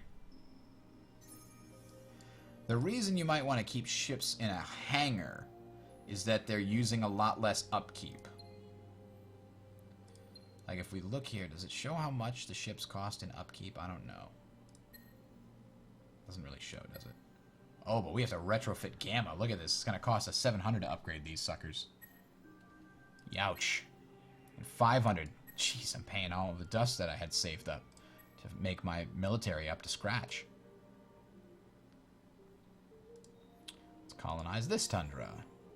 And get ready to put infinite supermarkets on there because it's coming. It's almost time.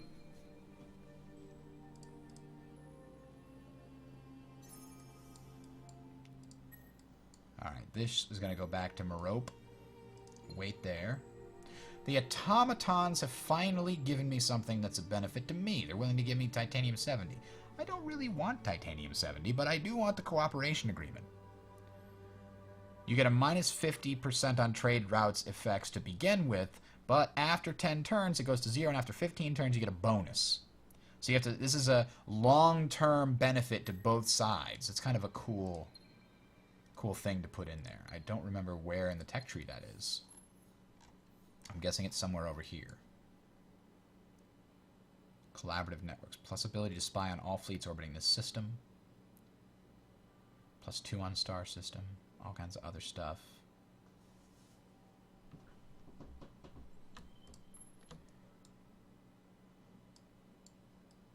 Ooh, I can build colonial rights now, so I can start putting my tax up a lot more.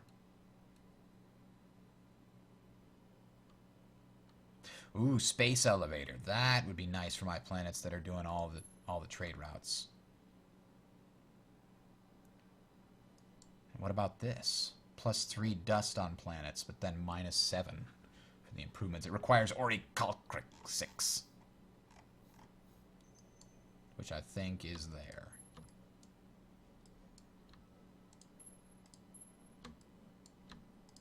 Let's see if I can get all that. Should keep me busy for a while. So, which of my planets have the lowest? Manticore, you need colonial rights even before we need to build this fleet. And who else? Aerie needs colonial rights even before we need to build this fleet. Who else? Gaestro, you need infinite supermarkets and colonial rights. And Cadus is still not terribly happy about being somewhere else, but that's okay. Let's give them colonial rights too. Wait a minute. We have to put that above this. There we go. And what are the other options as far as that is concerned? Who else? Merope is okay. Glitterland definitely needs colonial rights. them needs colonial rights. And now, I think we're ready to raise the taxes a step. Ooh. As soon as I get colonial rights on all these other places, I can raise the taxes again. Because this is no taxation without representation. So I'm offering representation, and then they will let me tax them. That's how it works. This one's super happy. I guess it's because it's a sensor platform. A restoration is needed. Still don't know what that means.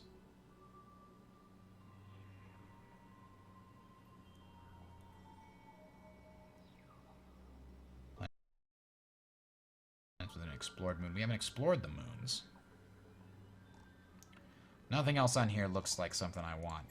Build all the science. Not on that system. You don't want to build everything on every system. It's going to cost you a ton of upkeep to try and do something like that. Whoa! What is all this nonsense? They've got all kinds of fleets. I'm glad I'm building some.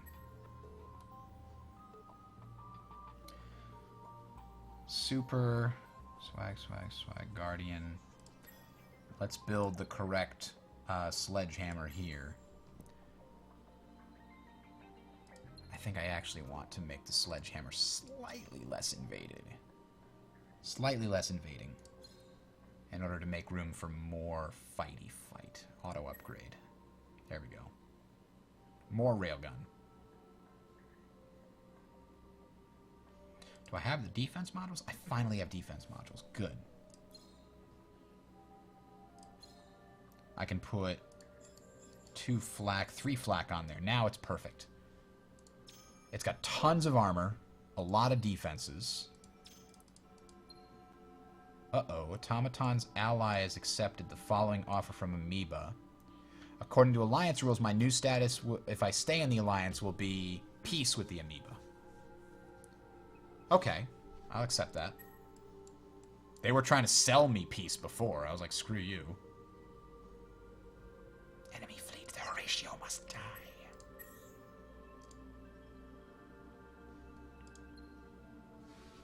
Create this fleet. Merge them.